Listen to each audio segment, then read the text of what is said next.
Good afternoon, colleagues. Welcome to this 13th batch of this NEP PDP program. I am sure by this time, once you enrolled in this course, you have read the policy document and you are well versed with this. Today, the first day of this 13th batch, we have with us our Pro-Vice Chancellor, Professor Kanjilal, who will be explaining us about the Swayam and the Swayam Prabha, which is very elaborately dealt in the NEP. Not only in the NEP, before that also, Government of India launched these two schemes, Swayam or Swayam Prabha. आप सब ने या किसी ने जरूर स्वयं प्रभा देखा होगा या आप लोगों के कोर्सेज भी स्वयं पे होंगे. We welcome Professor Kanjilal. I will not give a detailed achievement list of hers, but I must share that she is the national coordinator of both these initiatives of Government of India. और इनसे ज़्यादा बेहतर स्वयं और स्वयं प्रभा के बारे में और कोई हमको नहीं बता सकता. Other achievements, just maybe I'll highlight few. She is a Fulbright scholar. हमारे यहाँ पे she was director of School of Humanity, Social Sciences, and she has many achievements, especially her publications. So we welcome you once again, and we will listen to the Swayam and Swayam Prabha context. आप अपने प्रश्न YouTube पे लिख सकते हैं या अपना SP Live जो है उस पे अपना लिख सकते हैं. Thank you so much, and over to you, Professor Uma.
Thank you, Professor Madhu. Hello to all the participants who are going through this 13th batch of NEP PDP program. So today I will be talking about Swayam and Swayam Prabha. These are some major initiatives of Ministry of Education. They started, actually formal launch was done sometime in 2017, but they have gained momentum in fact. If you look into the NEP document, there is a clear-cut mention about Swayam in that. It's talking about technological interventions, and if you go through the section 24 of NEP, it is talking about online and digital education, where it already talks about that e-learning platforms like Swayam and Diksha to be extended further. तो हमें realise करना चाहिए कि the importance of the platforms that are there and इतना इसका भी जो recent years में जो यूसेज हो रहा है so that one should know that. और अभी हम लोग तो फर्स्ट लेवल में जस्ट कंटेंट डेवलपमेंट में लगे हुए थे. Now we are talking in terms of developing e content which goes beyond that level of just a video presentation that I am doing right now. We are now talking about including games, simulation, augmented reality, virtual reality. तो future के जो courses आएंगे उसमें ये सब का शामिल रहेगा. इंटीग्रेशन ऑफ वर्चुअल लैब्स रहेगा, and lot of other developments are happening, and Swayam and Swayam Prabha goes hand in hand. So when we talk about Swayam Prabha also lot of developments are happening, और मैं उसके बारे में भी आपको बताऊंगी कि क्या क्या नया नया डेवलपमेंट हो रहा है रिसेंट जो है, जो एक दो महीने में बहुत बड़ा जंप होने वाला है when we talk about the Swayam and the Swayam Prabha platforms. Let us start with Swayam. As you know, this was actually, I mean, the whole idea was to go in for India MOOCs, that is massive open online courses platform, और ये basically the idea ये था कि पूरा indigenous platform India में बना हुआ made in India वाला प्लेटफॉर्म यूज़ करेंगे, और इंडियन एक्चुअली जितने टेक्नोलॉजिकल इंटरवेंशंस हैं उसको ही यूज़ करने की कोशिश करेंगे. स्वयं का फुल फॉर्म है study webs of active learning for young aspiring minds. Basically the whole idea was it is built on 3 cardinal principles, that is access, equity and quality. So it's actually made in India and made for all in India. That's the most important thing. और basically idea है जो स्वयं platform है, जो initially जो start किया गया था कि करिकुलम बेस्ड कोर्सेज देंगे. आज के दिन में जो डेवलपमेंट हो रहा है, it's not just curriculum, actually I mean not single courses. We are now started talking about mapping the courses with the curriculum, standard curriculum. We have already started, I mean, mapping with the CBCS curriculum, and we are planning now also to go beyond that. Perhaps we will be actually now 4-year program is all, undergraduate program is in line. So how we map that, and a complete program like BCom, BA in history, economics or whatever it is, that's going to be offered. So ये we need to realize the importance of the Swayam platform जो future होने वाला है. Perhaps this is going to be a national level platform, even who knows कि यही platform use किया जाए आपके digital university के लिए. Basically online courses की बात करें तो अब मैं थोड़ा reference देना चाहूँगी. NPTEL online courses ये 2014 में start हुआ, बहुत popular है, and millions learners have actually registered.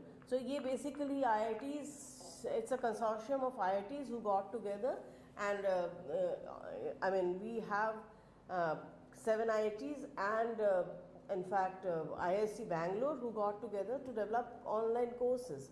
So initially जो OER develop कर रहे थे, just simple course, it was the course material like OER repository, but now they have actually they went beyond that. उसके बाद उन्होंने courses करना शुरू किया ऑफर. इनफैक्ट स्वयं से पहले ये 2014 में शुरू हुआ था NPTEL, और बहुत पॉपुलर है. आज के दिन में NPTEL और स्वयं सेम प्लेटफॉर्म यूज़ कर रहे हैं और मर्ज भी हो गया. तो जो NPTEL के कोर्सेज आपको इंडिपेंडेंटली NPTEL साइट में भी मिलेगा, और वही कोर्सेज स्वयं प्लेटफॉर्म में भी अवेलेबल है. स्वयं के लिए 8 partners are there. In fact 9 we can talk about in fact. So basically it is UGC which is to do to offer PG level courses, and that is non-technical. NPTEL is, that is IIT Madras, the lead institution for the UG and PG courses in technical education. CEC is doing undergraduate courses. IGNOU has been given diploma and certificate level courses. AICT for foreign universities and others which don't come into the kitty of the other national coordinators. NCRT and now is for school level, and IIM Bangalore for management courses, and NITT Chennai for teacher training and technical teachers training. But इसमें मैं इसीलिए बोल रही थी 8, आज के दिन में देखा जाए तो मेजर पार्टनर्स आर 8, क्योंकि UGC और CEC के जो कोर्सेज हैं वो मर्ज हो गए हम. So I mean CEC is taking care of both UG and PG level courses. Let's go deeper into it. स्वयं actually हमने start somewhere in 2015 से बात करना शुरू किया. 2016 में first pilot run हुआ, and 2017 में actually July 2017 formal run हुआ. आज के दिन में अगर हम देखें इसके enrollment, number of courses देखेंगे क्या all of a sudden there has been a huge jump. So आज के दिन में यूनिक कोर्सेज देखा जाए तो 2888 कोर्सेज डेवलप हुआ है. Then we have courses that have been delivered and listed on Swayam, that is 9299. Total enrollment somewhere around 3.16 crores, and actually that's recently only it actually jumped, so it jumped the mark of 3 crores in fact. And then unique users जो स्वयं में registered किए हैं somewhere around 99.11 lakh, and till date 16.59 lakh certificates have been issued, that is people successfully completing Swayam courses. And the important aspect that is there for Swayam, it's a very formal way of offering courses because we are linking it with the credit transfer also, and as such on board 289 universities are there. Achha, Swayam platform mein another important area that I would like to mention is that is we have vertical 2 of Swayam, which many are not aware of. This vertical 1 is open courses, single courses that are being offered, and it gets listed on the Swayam platform. Vertical 2 is like an LMS which anyone, actually any institution can use to run their online programs. तो वो backend में run करता है. और अगर हम guidelines देखें, regulation देखें यूजीसी का जो ODL एंड ऑनलाइन प्रोग्राम्स के लिए है, उसमें भी क्लियर कट बोलते हैं कि use the Swayam platform for offering your online programmes. तो ये है, अगर आप स्वयं नहीं यूज करके दूसरा कोई अपना LMS करेंगे, there will be a technical committee which will come and evaluate the platform. So it's very important you see that if you have access to Swayam, why not go for the Swayam vertical 2, that will ease your offering online programs. एक important aspect Swayam के हैं जो है 4 quadrant approach, and if we talk about 4 quadrant approach, content her modular level में available है, weekly courses are made available, and in fact every week you will get high quality videos, high quality e-text material, assignments or continuous assessment that is there, which could be a quiz or it could be an activity, problem solving, whatever it is. And the 4th quadrant is the discussion forum. Apart from that, another important thing is that for every video transcript is made. So we call it as a 5th quadrant, और उसमें actually purpose यही है कि इसी courses को फिर से translate किया जा रहा है 12 languages में. So that's why this transcription is a very important aspect. I'll just run through the platform that is there. You can see that if you go to the Swayam site, you can actually institution wise you can search the courses that are there, subject wise, discipline wise you can identify, and you will see that ongoing courses as well as you can see the coming courses that are going to be offered in the next session. So the listing will be available. So just have a look. So if you go to a platform and open a course, you will see that it gives a brief description about the course. You have a brief video on that which is running, which is an intro video. And if you go inside after the registration, this is how the course will look like.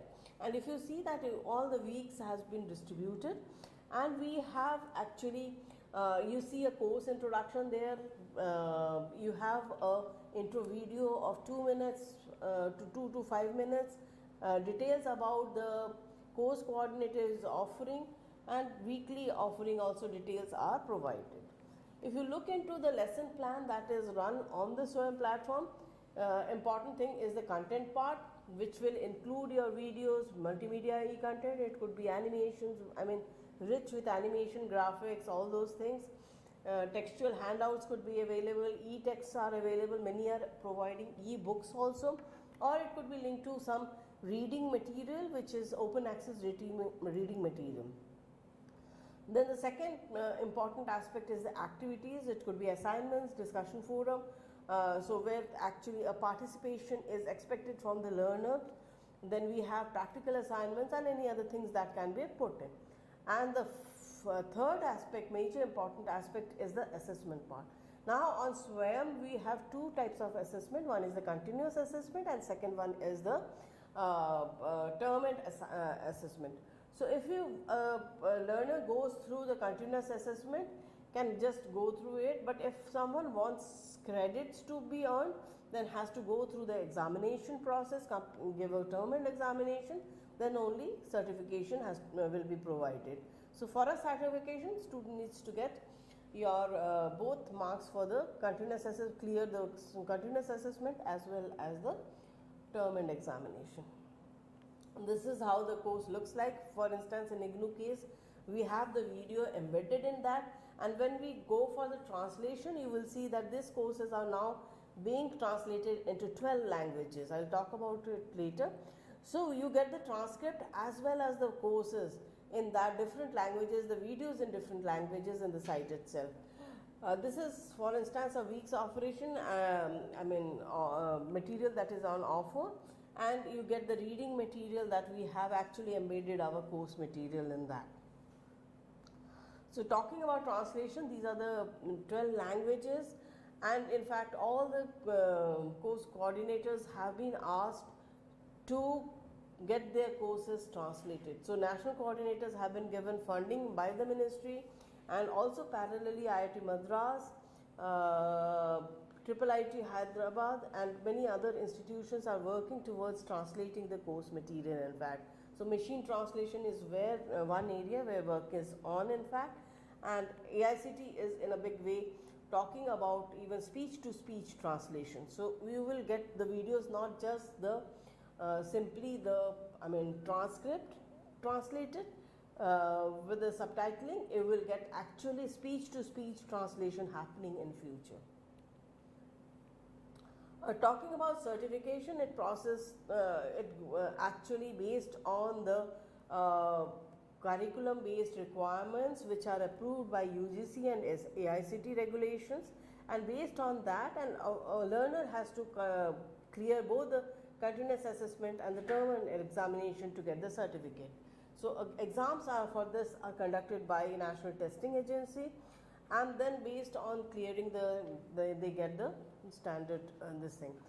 This is a kind of a platform you see for NTA where countrywide they have centers and the computer based examinations are conducted. Apart from there is also facility for pen and paper examination. So this is how someone can go through the examination, and this is the kind of certification one gets. We are now improving this certification part also.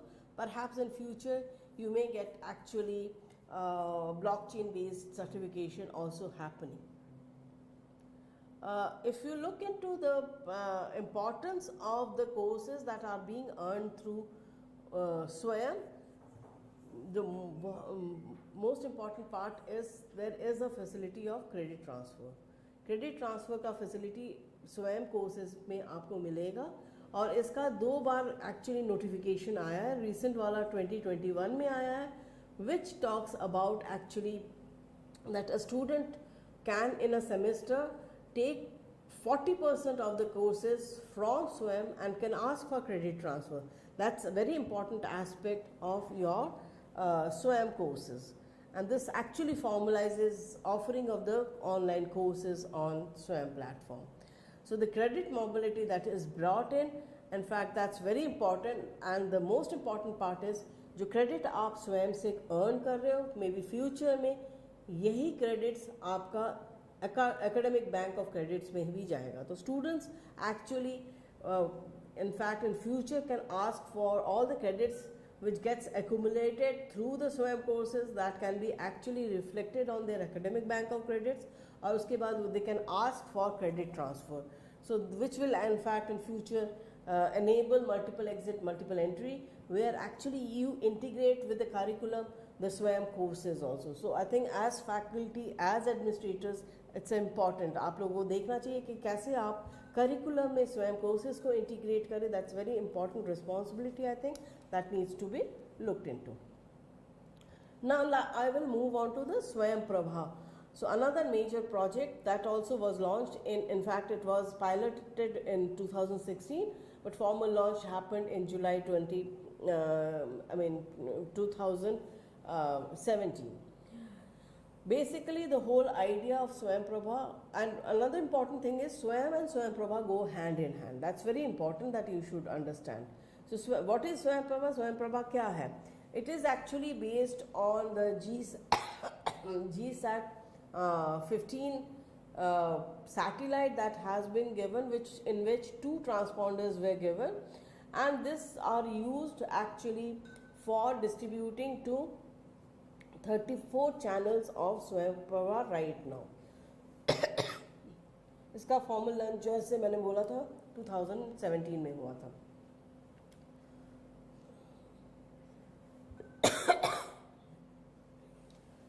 Main objective है, excuse me, can you just show the presentation at the top?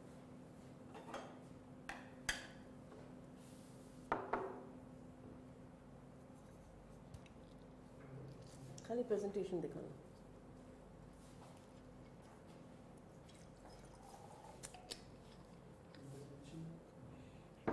इनका वो नहीं आएगा. It's fine. Okay, sorry for that. Whole idea was that we need to have, the objective of Swayam Prabha was to provide curriculum-based course videos, in fact, both for the school education and higher education. In fact, it's also being used for offering live classes, and also there is a channel for competitive exams, preparing the students for that. We talk a bit about it, that a lot of developments happening in future, in fact, और उसमें competitive exam preparation, JEE, NEET, इसके preparation के लिए भी channel available है, exclusively for that purpose, in fact. जो partners हैं स्वयं प्रभा के, BISAC is the one which is actually uplinking all the videos that are there. It's situated in Gandhinagar. Department of Space has provided the satellite, in fact. NPTEL is actually maintaining the स्वयं प्रभा का जो website है, it's maintaining that. So archive videos और ये सब जितने होते हैं, live sessions होते हैं, or anything that we talk about is being maintained by InflipNet. और जो content providers हैं वो है NPTEL, IITs, UGC, CEC, IGNOU and NCERT NIUs that are there.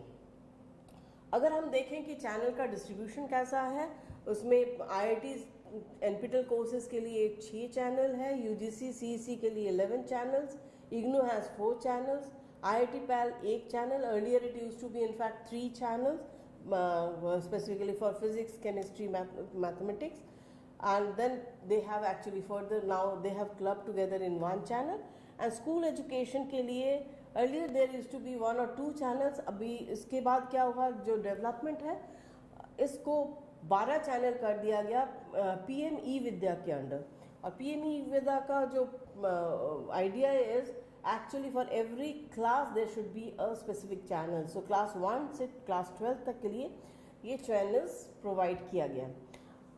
तो अभी आज के दिन में अगर हम देखें 32 out of the 34 channels, in fact we have 12 channels for the school sector and the other 22 channels are for higher education. जो latest development की मैं बात कर रही थी, अब जो there is in fact last year आपने सुना होगा जो budget announcement हुआ 200 channel school level के लिए होगा.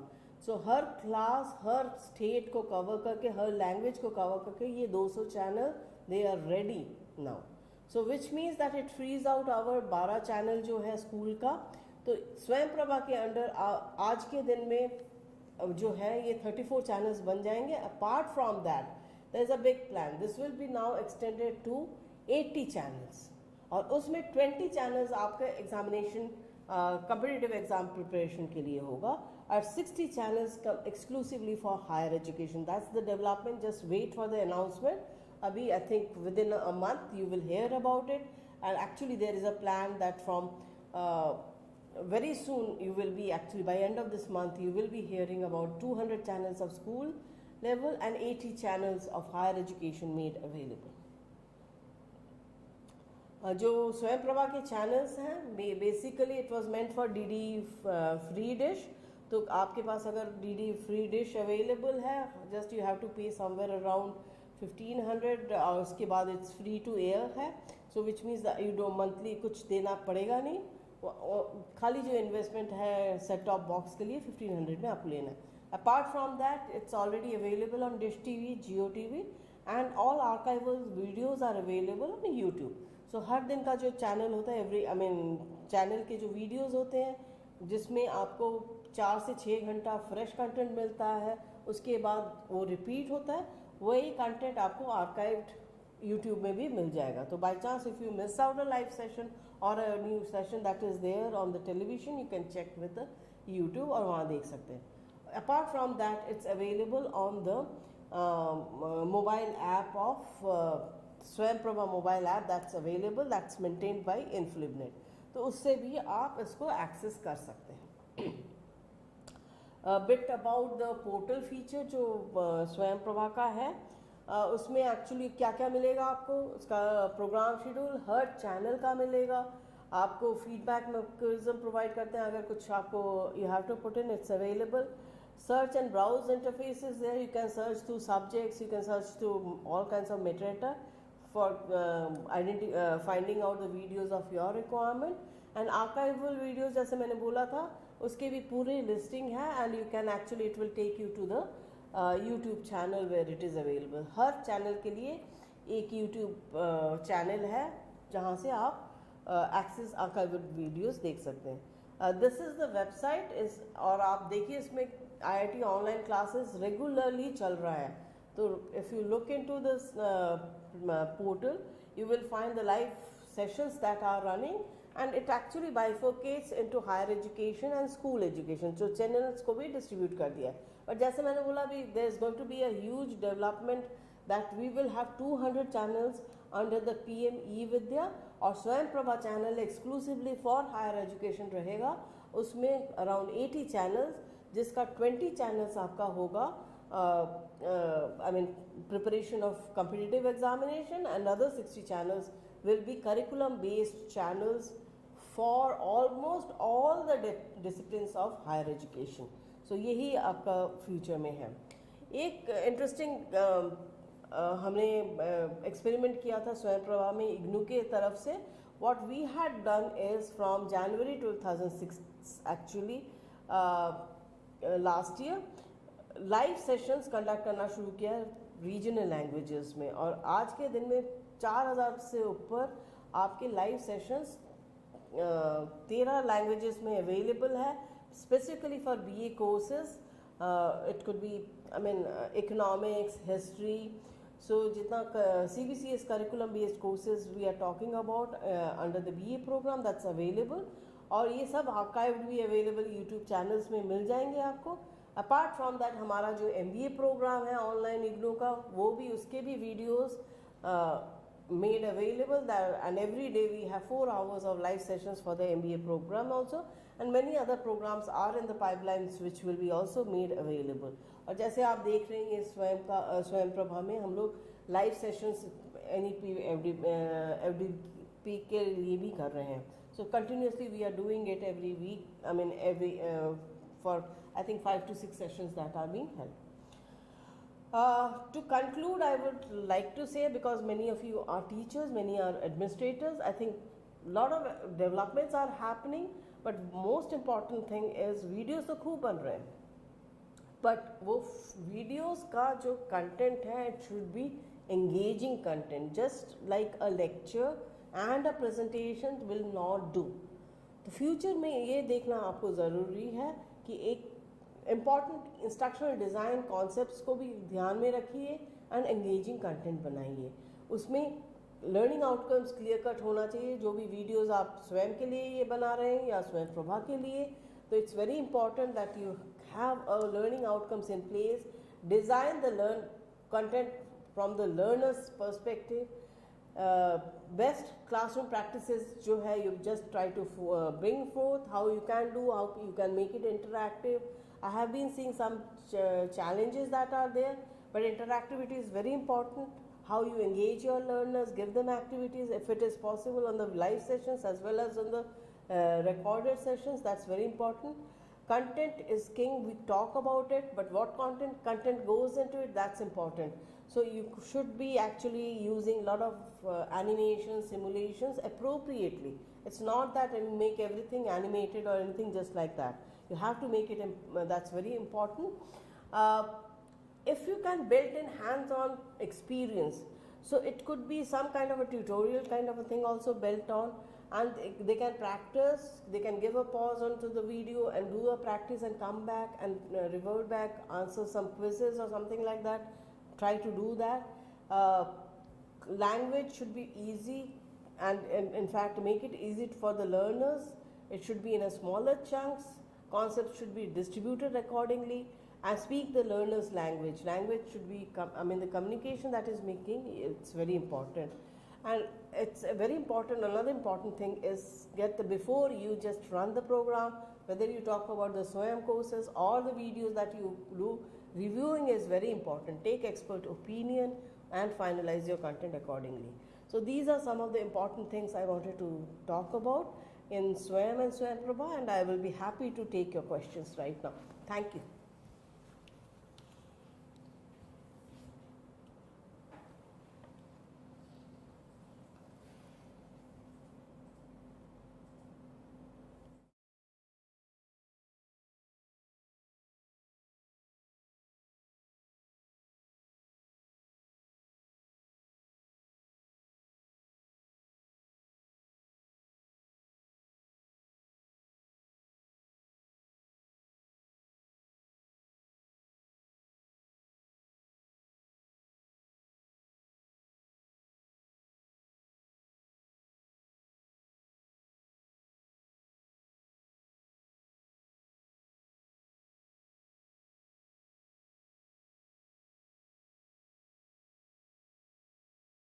डिटेल्ड वन कि स्वयं क्या है, कब शुरू हुआ, स्वयं प्रभा क्या है, उसका हम कैसे अपने टीचिंग लर्निंग में हम उसको यूज़ कर सकते हैं.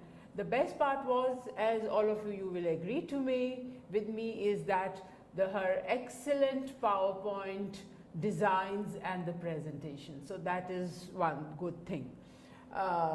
Now, just a brief, Professor Uma, there are many of them who are from Haryana, I could see. Jind se hai, Bhiwani se hai, Agra se hai, and so on and so forth. बहुत अच्छा comment भी लिखा है उन्होंने, that's a very fruitful session. एक ने लिखा और दूसरे ने लिखा बहुत ही ज्ञानवर्धक व्याख्यान है. पर कुछ प्रश्न भी हैं हमारे जो हमारे टीचर्स को पूछने हैं आपसे और क्लैरिफिकेशंस चाहिए. फर्स्ट तो ये है कि वो स्वयं का अगर टीचर को, ये लोग क्योंकि all of them they belong to universities, the teachers, the colleges and they are the administrators, how should they propose a Swayam course? That's the question which many of them they are asking. Yeah, I think आपको मैंने बताया जो आज के दिन में in fact 8 your national coordinators are there और levels भी clear cut है, तो आपको अपना proposal expression of interest उधर भेजना है. So there is a format. You can directly approach them and say that you are important. You are interested in offering a course. अभी in fact जो mapping की बात हम कर रहे हैं, बहुत courses available नहीं हैं, बहुत सारे gaps हैं और बहुत जल्दी हम लोग शायद expression of interest भी call करने वाले हैं. तो keep a tab on that and then you can actually go ahead with that. So Okay. if you see that some advertisement is coming, look into the websites that are there of this or in the Swayam portal also, we will be calling expression of interest. So it's very important that you have a look and you can propose your courses there. Okay, so yes, slides में भी अगर आप देखेंगे ना तो professor Uma ने बताया है कि जैसे IGNOU है, सर्टिफिकेट एंड डिप्लोमा कोर्सेज कर रहा है. हायर एजुकेशन में या ग्रेजुएट लेवल पे या पोस्ट ग्रेजुएट लेवल पे और संस्थाएं हैं जो कर रही हैं और वो एक्सप्रेशन ऑफ इंटरेस्ट वो है, दे take it out, those expression of interest. You can fill in the form as she told and then you can launch your Swayam courses. Another question everyone is asking, I mean it is of their interest, because teachers they want to know कि उनकी university या college credit transfer पे कैसे जाएं. आपने ABC का बहुत detail में बताया था, पर स्टिल थोड़ा सा अगर और बता देंगे तो it will be more clarified. या आई थिंक ABC के ऊपर काफ़ी सारा स्ट्रेस चल रहा है, बट आज के दिन में स्वयं को अभी लिंक नहीं किया. बहुत जल्दी इसको लिंक कर देंगे स्वयं कोर्सेज को. बट आपने अगर वो नोटिफिकेशन देखा होगा जो गैजेट नोटिफिकेशन है, वो उसमें क्लियर कट लिखा है institution should actually come forward, they have to take approval of the statutory bodies. तो हम स्टैट्यूटरी बॉडीज़ की बात कर रहे हैं, तो एकेडमिक काउंसिल, एग्जीक्यूटिव काउंसिल और board of management what ever it is, उसका अप्रूवल लेना बहुत ज़रूरी है.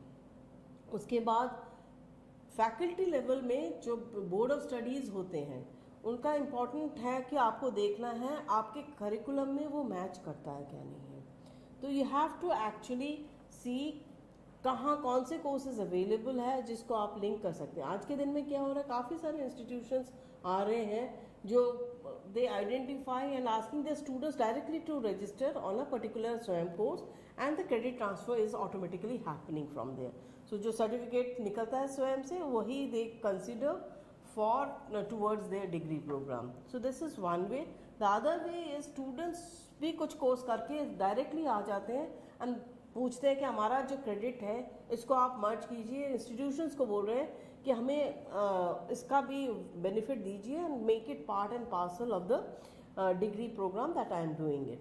सो this is somewhere actually there is lot of hesitation because वो फॉर्मलाइज अभी तक हुआ नहीं है. Many institutions have not actually not accepting the Swayam credits also, but there are many.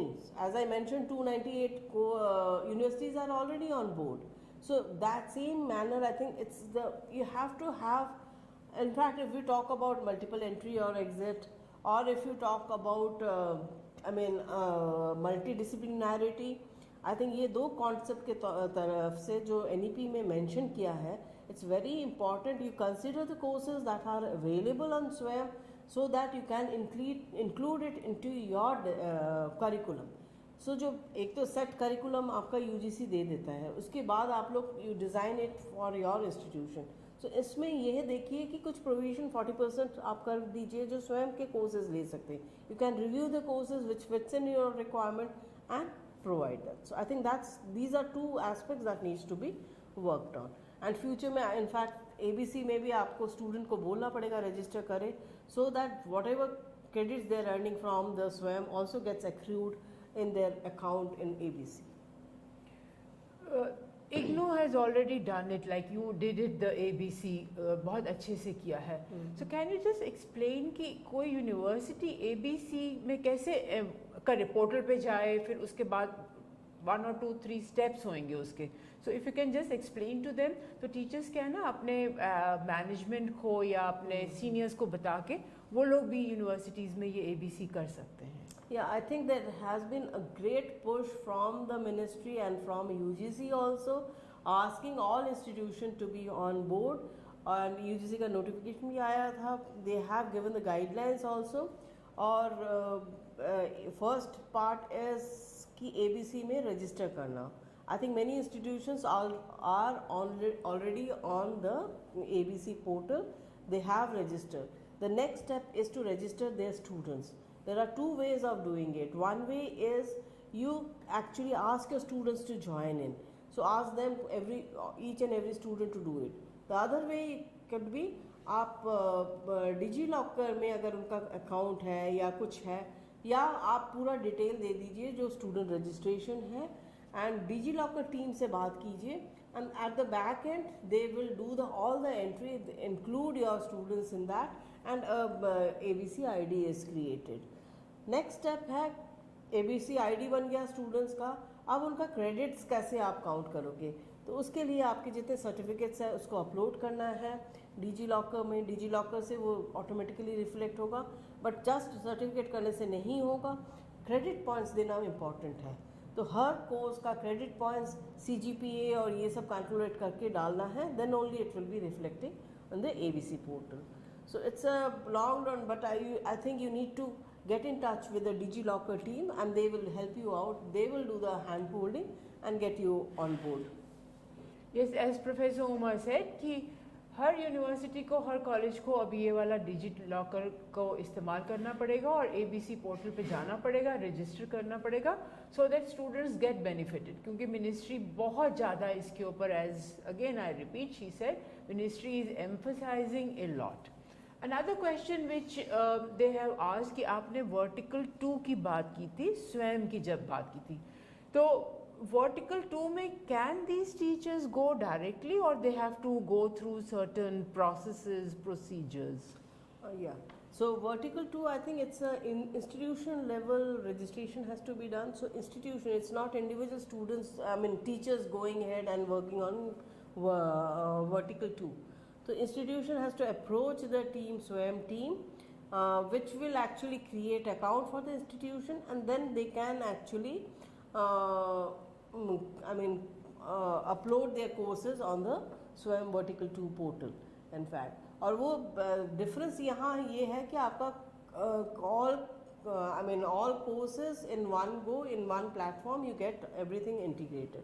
Whereas in Swayam में अगर करेंगे एक course, it may get disintegrated, it could be actually placed in different places. But यहाँ combined एक पूरा जो LMS का requirement होता है उसी को fulfill करता है vertical 2. तो ये this has to be done institution level. They have to create an account, register on the Swayam portal vertical 2, and then actually then they can upload student data, content and other things on the vertical 2. Another question which everyone is interested to know is the examination of the Swayam. तो कुछ courses हैं जो teachers कह रहे हैं कि credit based हैं, या कुछ सिर्फ वो पढ़ लेते हैं, अपना एनरोल कर देते हैं, फिर उसके बाद just for the general knowledge they are doing it.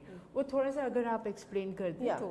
So actually जो कंप्लीट जहाँ हम क्रेडिट ट्रांसफ़र की बात कर रहे हैं, तो उस केस में आपको टर्म एंड एग्जामिनेशन स्टूडेंट को देना होता है, और उसके बाद continuous assessment and the term end examination दोनों का मार्क्स कंबाइन करके सर्टिफिकेट क्रिएट होता है.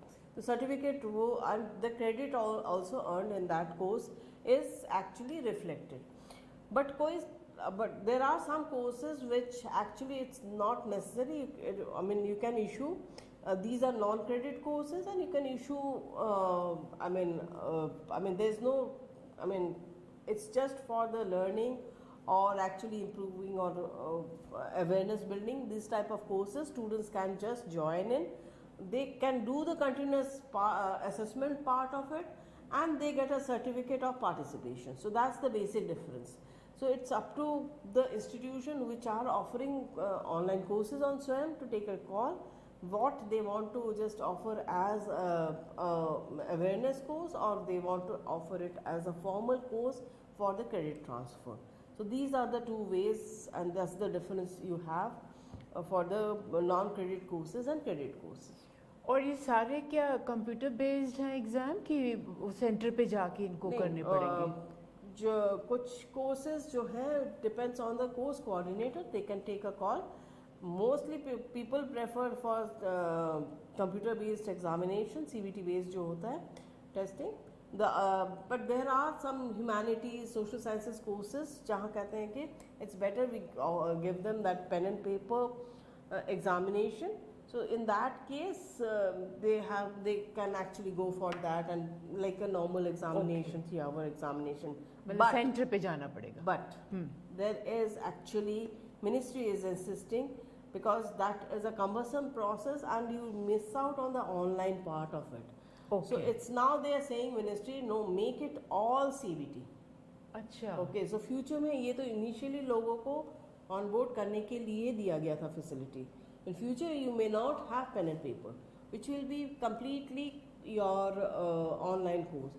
So which means that you can actually even subjective and objective kind of question papers can be built on the CBT format. Okay, that will be interesting, and then we have to see to it. Yeah. Again, another question is written की बहुत अच्छा session है, knowledgeful session, ma'am. One question, I'll repeat that. One teacher has asked, don't you think there must be some helpline for these Swayam courses, so that students can solve their problem and difficulties they are facing during the course? Yeah, there are already helpline. If you have for the portal also, there is a helpline, And from the national coordinators, in fact, email IDs have been provided, which is available on the Swayam platform. So if you have any queries, any student has a query, they can actually put in their queries on that contact details that have been provided on the Swayam portal. But still many questions, because too many queries are there, maybe people are not able to answer, and at times it gets missed out also. But there are other ways of reaching out. You can actually write to the course coordinators also. And best part is, in fact, you should use the discussion forum for that purpose. आप जब ongoing course है discussion forum को use करिए, आपकी queries जो है, क्योंकि जो फैकल्टी ऑफर कर रहा है कोर्स, वो आपके डिस्कशन फोरम में देखेंगे किस टाइप की क्वेरीज आ रहे हैं. तो जिस टाइप के हेल्पलाइन, क्योंकि वहाँ thousands of students are putting in their queries, it may be missed out. But discussion forum individually faculty देख रहा है तो फैकल्टी उसके आंसर्स भी इमीडिएटली दे सकता है. एंड फैकल्टी के साथ इनफैक्ट टीचिंग असिस्टेंट्स भी रहते हैं. So if the by chance faculty misses out, teaching assistant also can provide that service. Right. और शायद ये जो यूट्यूब लिंक वगैरह भी होता है, उस पर भी अपना ये डिस्कस कर सकते हैं. That also, but that's mainly for the live sessions. People don't go to that. It's better. It's actually best is ask your students to put in their queries on the discussion forum, that gets answered. And in fact, everyone is there. Even the peer-to-peer answering may be also happening. So other students may be doing the same. You can put in your messages also. You can email to the course coordinator. So you can get the help. So individually, actually faculty also help the students. Yeah, that is good.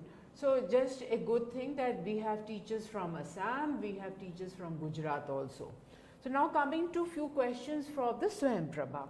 तो स्वयं प्रभा पे भी उन्होंने लिखा, ये teachers पूछ रहे हैं कि जो ब्रॉडकास्ट होता है उसको क्या रिपीट होता है. शायद वो तो आपने बताया था कि वो एसपी लाइव पे जाएंगे, एसपी पे जाएंगे आप चैनल पे, उस पे सारा शेड्यूल लिखा होता है. पर क्या वो उसको इंटीग्रेट कर सकते हैं अपने क्लासरूम टीचिंग लर्निंग पे? या very much. In fact, it depends actually how you can do it. So as teachers, you should know the schedule just beforehand. Actually, it's available 1 month before. So next month के लिए जैसे हम लोग national coordinators हैं, एक महीने पहले ही हम schedule भेज देते हैं. So you get to know what are the programs. There may be some change here and there, but otherwise overall that schedule is maintained. तो ये schedule एक हो सकता है जो class के साथ अगर match कर रहा है timing, so that can be done. At times not necessarily it will do, but in future I think जब number of channels बढ़ जाएंगे, possibility is there that. So every day आपके live sessions हो रहे हैं. In fact teachers क्या कर सकते हैं, students को they can go through what are the videos that are, what are the live sessions are there, what is the schedule.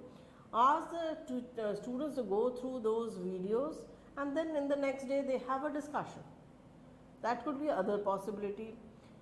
If you don't want to go in for the live sessions that are there or the regular broadcast timing that are being broadcasted, just in the classroom open up the archived videos that are there, right, and you can have the discussion because it's available in different platforms. Yes. So just have a discussion with the YouTube archived video, play that video, and then you can discuss further. One of the colleagues has asked कि what will happen with rural area students? So that's why the last mile connectivity is DTH. The whole idea about Swayam Prabha is the last mile connectivity. Network, internet पहुँचे ना पहुँचे, DTH पहुँचता है. हर घर में almost elevation रहता है. इसीलिए, especially इसीलिए DD उसमें किया है ताकि आपको free to air मिलेगा. तो you don't have to spend money also. Data में भी खर्चा नहीं करना है. तो आपको actually वो तो that's not going to be a big issue in fact if you go in for the DTH channels that are there. एक colleague ने पूछा है कि awareness नहीं है, students भी unaware हैं, teachers भी unaware हैं about this. तो वो कैसे spread out करें so that not only स्वयं प्रभा, उन्होंने तो लिखा है कि NEP को भी कैसे promote किया जाए, which is I think one of the things. So I think already you have started the process for the teachers and the administrator. People are getting to know what is Swayam Prabha, or technology interventions that are there, even about the NEP 2020 further you are doing. Awareness, in fact, first and foremost, if teachers are aware, they can spread the word. So word of mouth से ये spread होता है. You should, as teachers, you should be convinced. And institutional level में, I think you need to have champions in the institutions themselves who are aware about that. They can actually have, some awareness. Libraries can play a very important role. जब students को induct करें, तो libraries actually they should have a Swayam or a Swayam Prabha corner in the libraries. Oh yes. They can create such corners where the students can go watch the Swayam Prabha videos when they are free. और या जो internet connection है तो उधर आपके archive videos भी दिख जाएगा. इंटरनेट यूज़ करके स्वयं में भी they can actually run through the courses. So awareness building, I think it's a responsibility of institutions to spread the word. So the first level is the institutions should be aware. Second is the teachers should be aware and the administrators should be aware. And I think this NEP is playing a great role, in fact, where you are reaching out. And I think a lot of activities happening around NEP 2020. And also, if we talk about, especially about Swayam and Swayam Prabha, I think a lot of content, lot of very good courses available, very huge amount of videos available, and they are actually all indexed. You can search, identify as faculty, why don't you identify the videos? And in fact, you can actually, and the best part is they have QR codes also. Why not create a sheet with the QR code of the videos or the courses and distribute in your class? Okay. That will induce the learners to also go further, explore and see what are the content available. एक question है उसमें उन्होंने पूछा है कि is there any option of practical subject or experimental activity? Yeah, I think next stage जो बात चल रही है मिनिस्ट्री लेवल में, वर्चुअल लैब्स का एक प्रोजेक्ट, मेजर प्रोजेक्ट है, और एक दो तीन चैनल्स वर्चुअल लैब्स के भी आने वाले हैं स्वयं प्रभा में, और integrating virtual labs with the Swayam courses that's happening. So when we talk about mapping of courses, complete offer of online programs using those courses, so the practical also will be integrated with the Swayam courses also. So whole curriculum will be on offer, students can pick that up. So virtual labs in future is going to be part and parcel of both your Swayam and Swayam Prabha. Okay, so that will help the practical courses. Yeah, that will be very interesting कि भी हमको practicals जो हैं वो lab में जाके students अगर miss out कर दें तो we can do these online practicals. Just क्योंकि समय के अब थोड़ा सा अभाव होएगा, हमारा कार्यक्रम ये खत्म होने वाला है. 1 or 2 questions. Question है कि क्या ये जो SP पे होता है, स्वयं प्रभा पे होता है, ये करिकुलम बेस्ड है कि जनरल अवेयरनेस एनरिचमेंट प्रोग्राम्स हैं? ये हर टाइप के ही हैं, बट मेनली फोकस आपका करिकुलम बेस्ड ही है. तो एनरिचमेंट के भी कुछ कोर्सेज इधर उधर बन रहे हैं. इनफैक्ट अभी lot of emphasis on Indian knowledge system भी चल रहा है. There are some channels, in fact in future it could be actually students में भी इंटरेस्टेड, म्यूजिक, डांस, ये सब का भी आ रहा है. तो फ्यूचर में आप just wait and watch, lot of interesting channels are coming. So you can use those for your hobby also, if not for a formal education. So a lot of courses are coming, lot of channels are coming, lot of development is happening, and mainly though these are meant for the curriculum based courses, but there is a provision, in fact there is a lot of emphasis on skills also. So vocational and skill based courses are going to be the future, and a lot of content will be available in that also. Last question, जो आपने बात की थी, कोई teachers ने भी पूछा regional languages में, क्योंकि बहुत इंटरेस्टेड हैं टीचर्स, और स्टूडेंट्स को भी टीचर्स को भी अपनी लैंग्वेज में ज़्यादा समझ में आता है. तो एक प्रश्न है कि वो रीजनल लैंग्वेजेस का इग्नू ने कैसे किया, क्या वो था? वो इग्नू ने जो हमारा एक्सपेरिमेंट था, हमारे रीजनल सेंटर्स हैं अक्रॉस द कंट्री, तो 14 रीजनल सेंटर्स को हमने रोप इन किया, और वहाँ से from those region the experts, actually course material तो अवेलेबल है हमारा इंग्लिश में या हिंदी में, तो वो उसी को क्लासेस जो लेते हैं 1 घंटे का, एवरी डे एक लैंग्वेज का क्लास होता है. तो every day we have 13 hours of I mean live sessions for 13 languages happening, distributed among 4 हमारे चैनल्स हैं उसमें. और उसमें तो हर चैनल में 3 से 4 घंटे का लाइव सेशंस हो रहा है और डिस्ट्रीब्यूट हमने कर दिया लैंग्वेजेस का. सो इसी में ही जितने लैंग्वेजेस जो एक्सपर्ट्स हैं, फैकल्टी आइडेंटिफाई किए गए हैं, और हर लैंग्वेज का, जैसे for instance if it is in Kolkata you will have some teacher teaching in Bengali, someone in Odisha will be teaching in Odia, Assamese in regional centre Guwahati, और या गुजराती में है हमारा अहमदाबाद वाला रीजनल सेंटर से experts are coming to the centre. And since these are live sessions happening, we have built in the regional centers very small studio with the basic requirements that are there, and they go live.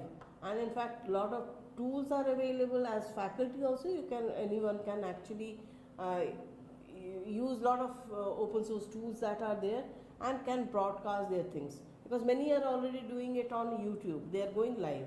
So similar way they can think in terms of teaching in regional languages using simply YouTube. Or future mein I think perhaps that can be roped in for the Swayam Prabha channels also. Thank you so much. Many of them, they have said written thank you for your response. It is good and informative session, discussion. So we'll come to the end of this. The best part of this session was a lot of information on Swayam and Swayam Prabha, what new initiatives Government of India is doing it, and Professor Kanjilal, being the national coordinator of IGNOU, one of the national coordinators, has given us the new inputs, what's going to happen and what has already happened. Another important and the last part of this session important was, I think, it was a half an hour session by Professor Uma and lots of discussion. जो हमको स्वयं और स्वयं प्रभा में अगर हमने live करना है, that's what I think the NEP says कि there should be lot of discussion. तो जो instructional design वाली जो slide दिखाई थी प्रोफेसर उमा ने आप सबको, अगर आप देखेंगे discussion forum या discussion or make it engaging, she used the word engaging. That's very important, and this session was very engaging, half an hour of discussion. With this, we thank you for the excellent presentation and with lots of information. Keep watching this SP Live every day from today till Friday, 3 baje se 4 baje tak. You will be listening to the expert resource person and you will be benefited. Thank you so much. Thank you very much.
Now, before I start with the actual presentation of the policy itself, I will spend a few minutes with respect to the relevance of education in the present context. A lot of things have been asked to me in public with respect to why at this time an educational policy?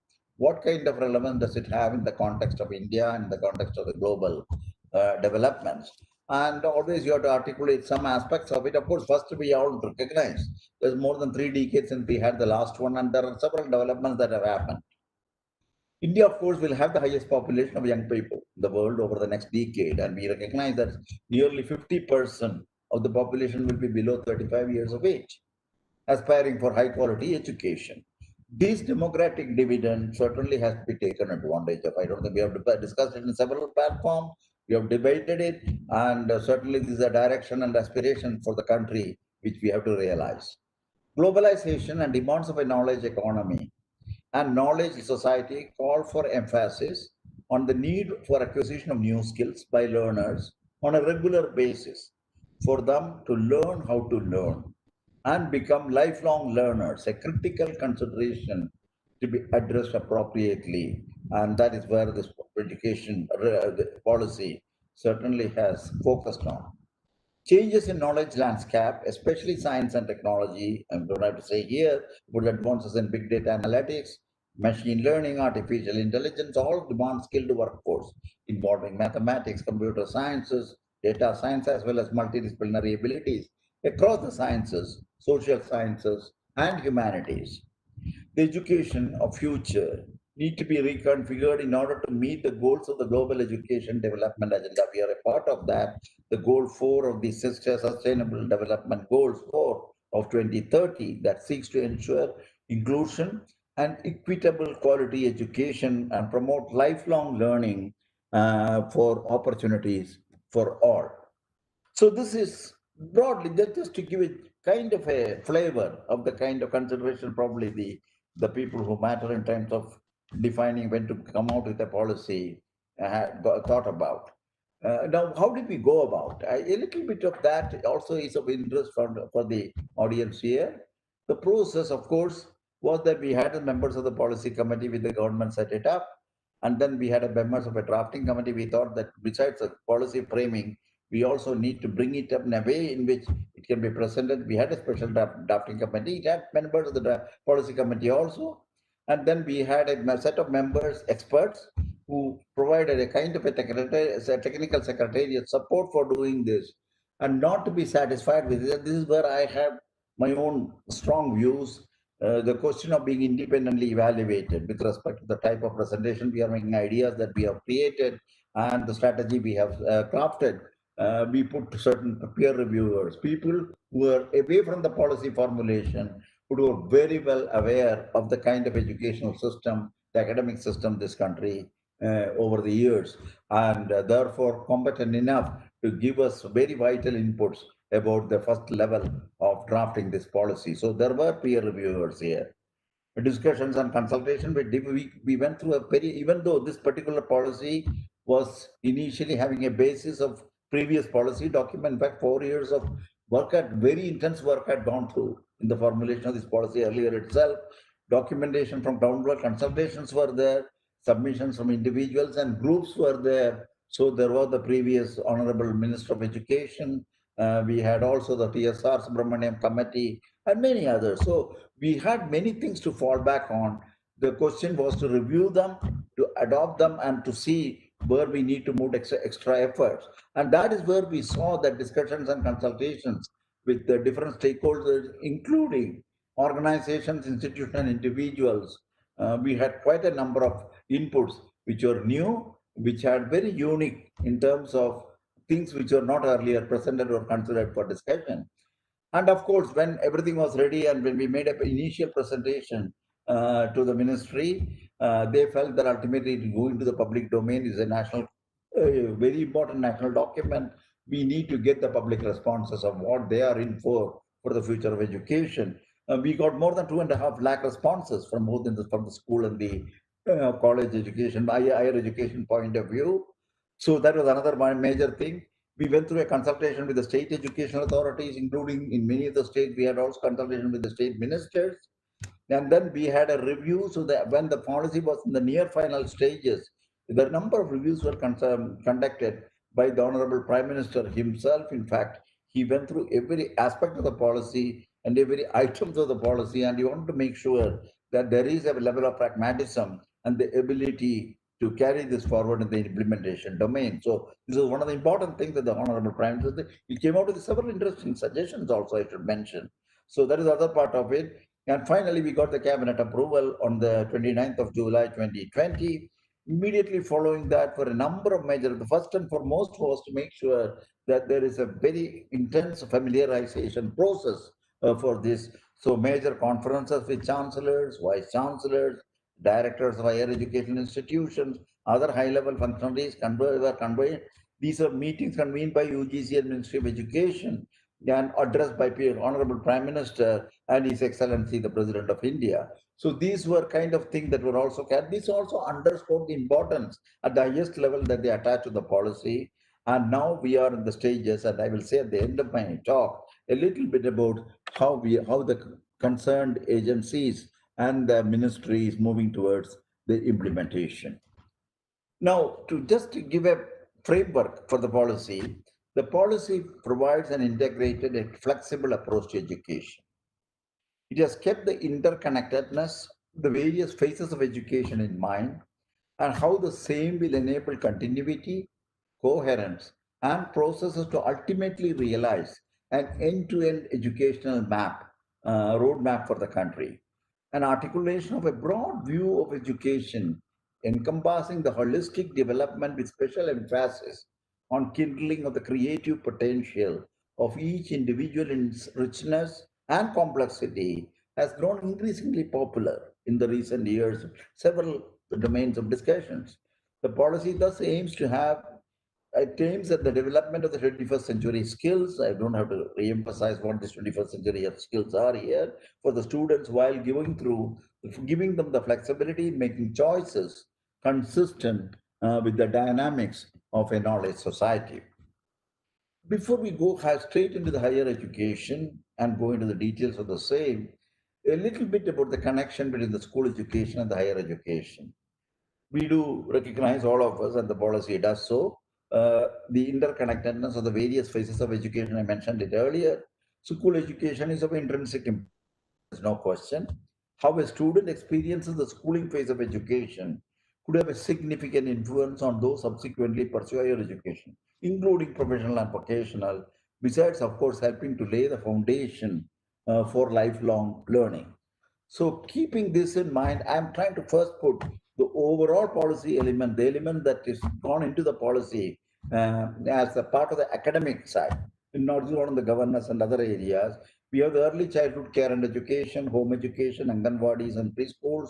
One of the very key elements, because we did make transformatory recommendations in the context of the early school education. I will say a few words about it in the subsequent projections. And right now it is divided over a 15-year period of foundational, preparatory, middle, and secondary. We'll see the details of that. On the higher side, of course, we have the undergraduate, general education, teacher education, professional and vocational to focus a little bit. And then we have the postgraduate, masters, and PhD, need not be emphasized here. And ultimately, a national research foundation, a unique institution that will spur the research, and particularly in the educational institution and university system particular.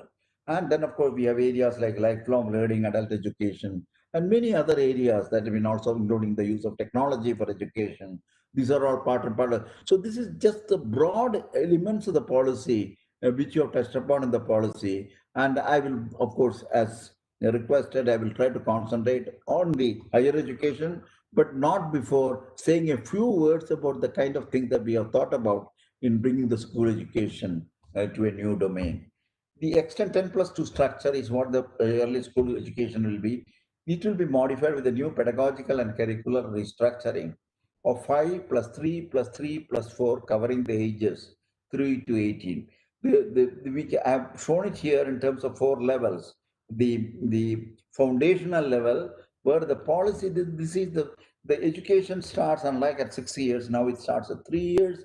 3 to 8 years is what we characterize the first 5 years as the foundational phase of the school education, 3 years of pre-primary, preschool, and then we have a primary education, which is first and second class, the grades. So you have the 5 years here. What is important in this phase, which will take you up to the age of 8, is the fact that the policy recognizes the individual differences in the cognitive development of children at this stage, and therefore formal structured learning will be absent during these 5 years. So the important thing is that each child has to be evaluated with respect to its growth of the brain, and these are not uniform, so there is no linear pattern in which the growth occurs. And it's also important that 85% of the brain virtually is matured by the age of 8. So we need to make sure that the learning process is suitably adopted, that maximal advantage of this kind of a pattern by 85% by the age of 8 is whether it is language learning, whether it is literacy and numeracy. These are all critical elements in this phase of the foundational phase of the school education. This you carry forward a little more from unstructured, you go into the curricular structure in the next 3 years, that is from age 8 to age 11, where the curricular structure and standardization can be slowly introduced. And carrying this forward for the next 3 years, you virtually go into subject areas. You have a teacher children student interaction much more effectively, and also have the capacity for abstraction, because that is something which was in the earlier two phases much less because of the nature of the brain growth. And lastly, we have the secondary education, the last 4 years of school education, ages 14 to 18. There will be multidisciplinary orientation with exit options. This is the phase that will prepare the student for undergraduate program. And that's why I'm coming to this, because undergraduate program is very much related to the kind of orientation in the policy that we have tried to create in the secondary level of the school education, including early introduction of liberal arts education. So this is the kind of a thing. Of course, you have vocational education here, you have the exit option here. If you want to leave at the age of 18, the school education and take up some kind of a job, there are enough provisions for that, enough training and other kinds of things. In fact, we have recommended that we need to have a youngster who knows at least one vocational area thoroughly, 100%, in by the time he leaves the school, that kind of a thing. And the first 4 elements of the vocational education in the overall scheme is a part of the secondary and part of the middle as well as the secondary education. So this is the broad thing. I thought I wanted to emphasize this mainly because these are the times in the we understand today the neural sciences and the kind of cognitive science which dictated this study of creating a policy around the present understanding of the brain and its growth. And I thought I should bring it to the attention of this erudite audience.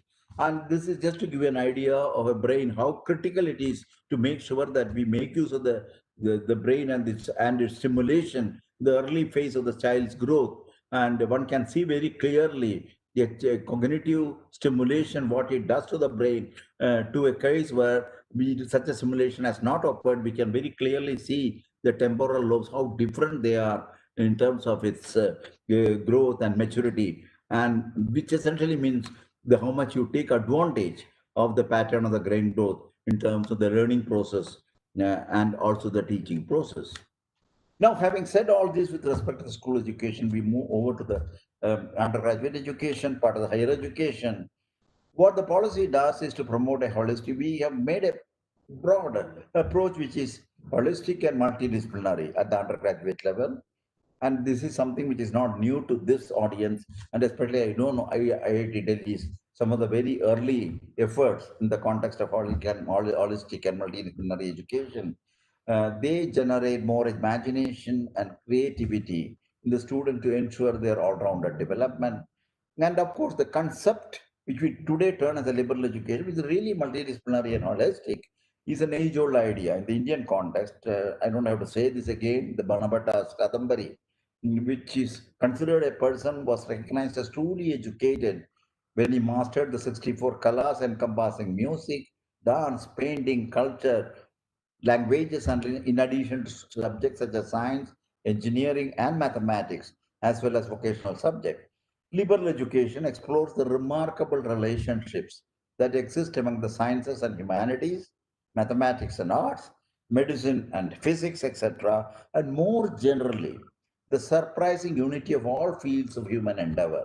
A comprehensive liberal education develops all capacities of human beings: intellectual, aesthetics, social, physical, emotional, and moral, in an integrated manner.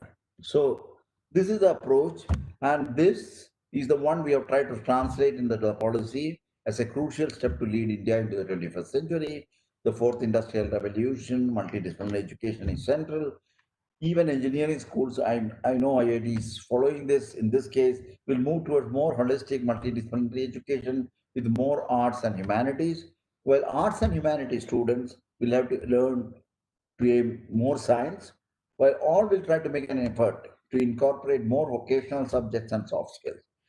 India's rich legacy, I mentioned about Bhanabhatta's work and many other kind of work subsequently in the arts as well as in sciences and beyond, will significantly help in making the move towards such an education, hopefully an easy and natural transition. Now, how is it that the policy has put that in concrete terms? Liberal education with broad multidisciplinary explanation, it has to be an imaginative and flexible curricular structure, creative combinations of disciplines of study. This has been chosen, whether it's arts, crafts, sciences, mathematics. One has to see how do you create a creative combination. This has to be all worked out. And multiple exit and entry option is another important feature of the undergraduate education. And master's and doctoral education will provide a sub-based specialization as a part of the higher education. The 3 to 4 year undergraduate course with multiple exit options, the 4 year program is the main recommendation in terms of the undergraduate program. Undergraduate degree will encompass, of course, liberal arts, multidisciplinary and holistic education. And then you have the chosen major and minor concept that is there. We have the vocational subjects, and later on, even professional education will be brought into this kind of an undergraduate education, which is a 4 year. The 3 year program, which is currently very much there, will be retained with the necessary changes to bring in more holisticity and interdisciplinarity.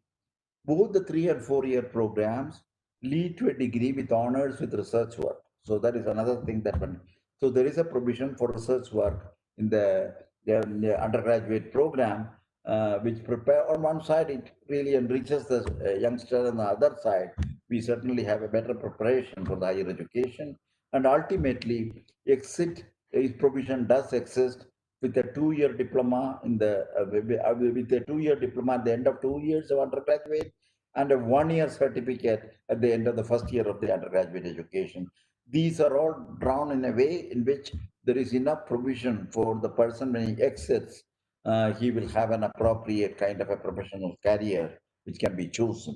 And this is a preparation that you try to do in the first year and second year of the undergraduate education, with the proviso that in case in the later years you want to come back to the education with certain provisions with respect to the preparatory part of the entry, you can still continue your education to a third year or a fourth year or even higher education part of the postgraduate education. This is also kept as a flexibility in the system. On the master side, 2 years for those with a 3 year undergraduate degree, 1 year for those with a 4 year undergraduate degree with honors, and an integrated 5 year program is the three kind of flexible way in which you can go towards master education. Next one I would like to bring is integrating professional education. Regarding the integration of professional education with general education, the policy aims to take a holistic view to the preparation of professionals by ensuring broad-based competencies, an understanding of the social human context, a strong ethical compass, and addition to the highest quality professional capacities. There is something holistic about the recommendation that we have made. I'm sure most of the professionals are very aware of this particular part of it, especially the IIT faculty and the academics. And but we have made a strong pitch for this because we think many of the higher education institutions, especially the university system, certainly need to address this much more seriously than what has been done so far. All institutions offering either professional or general education must be organically evolved into a multidisciplinary institution offering both by 2030. The overall higher education sector will aim to be an integrated higher education system, including professional and vocational education. Thus, this approach will be applicable to all higher educational institutions across the current streams, which will eventually merge into one coherent ecosystem of higher education. This is ultimately the objective by 2030, 2035. There is certainly a time frame. It's not easy to make this kind of transformation, but we think that we need an integrated professional education as a part of an overall higher education. Now we come to the quality higher academic research in the fields. Again, I don't have to carry coal to Newcastle by giving you why we should do research, but put some numbers here just to see that the situation in our country with respect to research. Whereas IITs and those ISERs and things like that, you have tremendous research and vibrant activity going along with teaching. The broader question of the university systems, both state and the central, I think we need to do quite a lot. Even though we do address this question of a quality academic research in the overall context of a higher education institution, we would like to particularly make this policy focused on educational systems in the university, and many of the state universities and other private and some of the other private universities certainly has to review this in the context of the type of recommendation we made. And we do know the importance of the European Union estimate that two-thirds of the economic growth of Europe during they came the research. You had also, if you really look at the European accomplishments in the research and innovation, I was just trying to look at some of the details. 15% of all productivity gains in 2000 to 13, and that an annual increase of 0.2% of GDP in R&D investment result in an annual increase of 1.1% in GDP, a five-fold return for the type of outcome that they were getting. If you look at the present research and innovation investment in our case, 0.7, we can keep debating on that. One has to compare it with respect to something like 2.8 in US or for 4.3 in Israel or South Korea. These are the kind of just 3 times the proportion of GDP. And this lower level of investment certainly meant the number of researchers in India per lakh of population is just 15. Your numbers are 400, 800 kind of numbers. If you talk of US and as an example, other it has an impact. I don't have to again emphasize low levels of patent application and scientific publication. So these are the kind of things, and certainly it was a very important agenda in the annual discussion with regard to propagating research in the higher educational institutions. And so we have spent a considerable space and time to make sure that we have some very tangible recommendations on promoting this. Now, how have we tried to recommend it? We have tried to recommend the creation of a national research foundation. It is it is based on the fact that the policy will put emphasis on catalyzing and energizing research and innovation across the country in all academic disciplines, with particular focus on the state universities and colleges. I said that in the beginning, and that is where really the lacuna does exist, and they are serious that too. A fund to seed research in all universities and colleges so that synergies between the research and quality education can be leveraged maximally. NRF will fund across all disciplines, it's not only in engineering, and also it will expand the research and innovation at all universities and colleges, including private institutions. We have not made a distinction between private institutions and public funded institutions. And the criterion will be, of course, the merit of the proposal and the kind of capability to do research and the type of outcomes. And we need to make sure that they get the benefit of a funding system where this can be pushed further. After all, they also educate Indians, and many of the people depend on the private institutions for education. The NRF will have the provision to cover many themes: science and technology, social sciences, arts, humanities, and many more.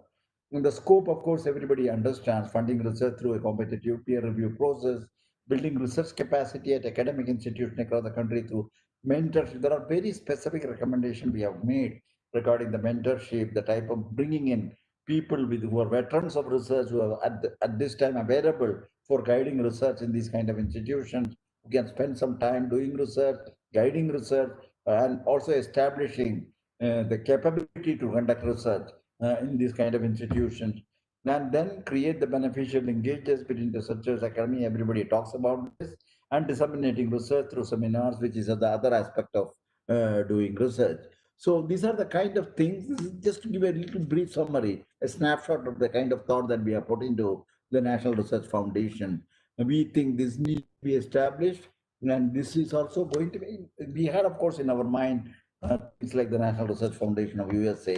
There are models of establishing this kind of a system, which really becomes a place where they address the excellence, the relevance, and the kind of outcomes with respect to research. And this has had a very strong influence on the support of research in the educational systems in many of the advanced countries, and particularly if you look at the models like US and Europe. And the other aspect that we have addressed is question of energized and educational capable faculty. We have spent devoted considerable space with regard to the questions of the faculty, quality and engagement of its faculty. And virtually, we can say the faculty is put back at the heart of the higher education. The rampant practice of contractual appointment, one issue, very heavy teaching loads, these are all may not be applicable to institutions like IITs. But these are anyway, I don't have to emphasize these aspects of it with respect to the broader issue of higher education. The infrastructure support, most faculty do not even have a structural faculty recruitment and development plan. So we have gone into the details, areas like recruitment, development plan, career proposal, progression, compensation management. Every part of the institutional development plan should carry this in the higher education. Appropriately designed a permanent employment tenure track system for the thing by 2030. Autonomous faculty empowered to make curricular choices, conduct assessment of students, infrastructure for continuous professional development. These are other aspects of it. And appropriately designed bridge courses for mid-career professionals to get into teaching. That's also available so that if anybody wants to get into the teaching profession from another area where you need to facilitate this by the appropriate bridge courses that can be worked out. One of the important things that we have tried to do is to consider the school education and the teachers for the school education. One thing we found that the existing system, the school education, doesn't meet the type of standards and the type of things that we need to have as a background for teaching at the school level by the conventional educational system providing teacher education. What we have tried to do is to move the school education preparation will be done in the multidisciplinary universities. Departments of education will be set up in many universities to offer a 4-year integrated state-specific BEd. The whole idea is to bring in BEd as one more of those undergraduate educational stream, one of the undergraduate educational stream, put it at a par with the other professional educational themes as well as the mainstream education. So BEd will be an undergraduate program of study covering both disciplinary and pedagogic teacher preparation courses for each stage of education, foundational to secondary. All subjects, including arts, sports, vocational education, they will be mainstream. On par with other undergraduate degrees, gradually the 4-year program will be eligible for master's and PhD programs. And the current 2-year BEd program will continue till 2030, but that after 2030, only those institutions who are capable or who are qualified to provide a 4-year teacher education can offer the 2-year teacher education. So we want to make sure that the standard, the quality, and the excellence that is intrinsic to defining the teacher education and preparation certainly it takes into account through the higher education systems overseeing the teacher preparation and education. 2-year program will be used for lateral entry of school teachers. There are also many interests in the people becoming school teachers in the lateral mode. Specifically designed courses in the pedagogy for mid-career professionals to become faculty will also be introduced. And I don't have to say substandard and dysfunctional teacher educational, thousands of them have been already shut down. And this is recommended to be reviewed. Either they move towards the institutions like the degree giving autonomous colleges or they close down or move over to other areas where the teacher education is not the main focus for these institutions. Something on the educational technology, Professor Ram Gopal mentioned about this with respect to the Prime Minister's this thing. We have addressed the questions of integrating technology at all levels of education. There is a very specific section where we have discussed this. I don't think I need to go much into the details of this. Again, the questions of four broad categories, well known: improving teaching, learning, education, and supporting teacher preparation, continuous teacher professional development, enhancing educational access to disadvantaged groups, streamlining educational planning, administration, and management, and teacher training for trade. The edutech is critical. And towards this, I also bring in some example where improving teaching, learning, and evaluation as a part of the educational system's resilience during the recent crisis like the COVID-19, the online education, synchronous mode, live interactions, and asynchronous mode, blending high-quality pre-recorded content, rapid feedback with automated smart evaluation. So these are the kind of things on the improving the teaching and learning and education. Example regarding the supporting the teacher education and continuous teacher professional development, you have the recommender systems for content and certifications. Just another example in the COVID-19 scenario, the enhancing educational access to a disadvantaged group, connect the few specialized teachers to virtual classrooms of learners with specific needs, must address the digital divide. That is the biggest problem with respect to the implementation of some of the digital divide, and certainly this is to be seen. Now, streamlining education planning, administration, and management. We are also trying to set up as a part of this a national repository. There is a national repository of educational data to track progress in achieving educational goals. So this is just to give you a gist of the kind of thing that we have gone into details in the policy on the questions of educational introduction. But equally important is the fact we have tried to create a kind of a setup. It is not creating a lab, or it's not creating a facility, but it's a kind of a forum, a national educational technology forum, which we have recommended to be set up with the following rules to provide. The reason why we thought about this kind of a body in the context of choices, in the context of selection, in the context of a research in educational technology, in the context of adaptation of educational technology from other sources of technology. The reason why I thought is the moment you throw open an technology as a facilitator for certain type of function, whether it is related to education or many other areas, it could be even to deal with energy from the waste. The type of technology and the type of options that will be available are enormous. And most of the time, the ability to make choices is one of the biggest problems that we see. The questions of when ISRO did work related to a national, what you may call as a developmental program, where you wanted to bring educational information to remote areas. The choice was to make sure that we create educational material. But what were the materials? Those materials had to be researched whether it is appropriate for the tribal population which is going to receive the material. 2 to 3 years of research work was needed before you could decide what the educational material and the technique of reaching the local population who will receive those material, and they will get enriched themselves in the process. This is a major challenge. This is one of the kind of example that if you want to proliferate the technology, you need to have a means of studying it, understand, evaluate, and regulate it.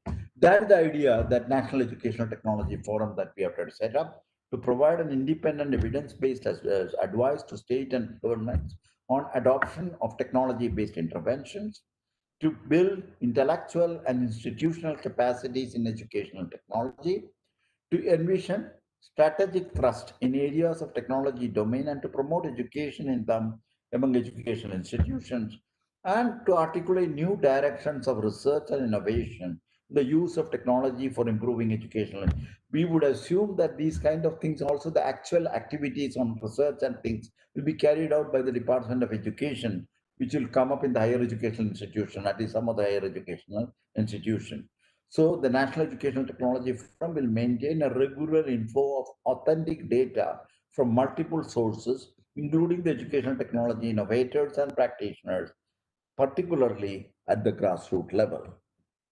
Disruptive technology, I don't know, this is something you're very much day to day, you're seized with. The 1986-1992 policy could not expect the internet's disruption. This policy fully expects the educational system to face many technological disruptions, artificial intelligence, machine learning, and so on. Two major aspects related to such disruptive technology we have identified: harnessing technology to improve educational outcome, that is human plus artificial intelligence, hybrid interactive systems, education in new and disruptive technologies, identifying them and preparing students in new large numbers. And finally, the project addresses both these kind of a thing, the policy. Now, on the governance side, I've just tried to, again, we got the policy in the beginning of my talk. I'm just coming back to the policy side and what is the kind of a governance structure that has been done. I am trying to here show the state education and the central education in two color codings. The blue is the color code for higher education and the yellow is the color code for this. And the main thing is the central agency for the education, the CABE, which is currently there, a council of the educational the thing. Uh, this particular CABE,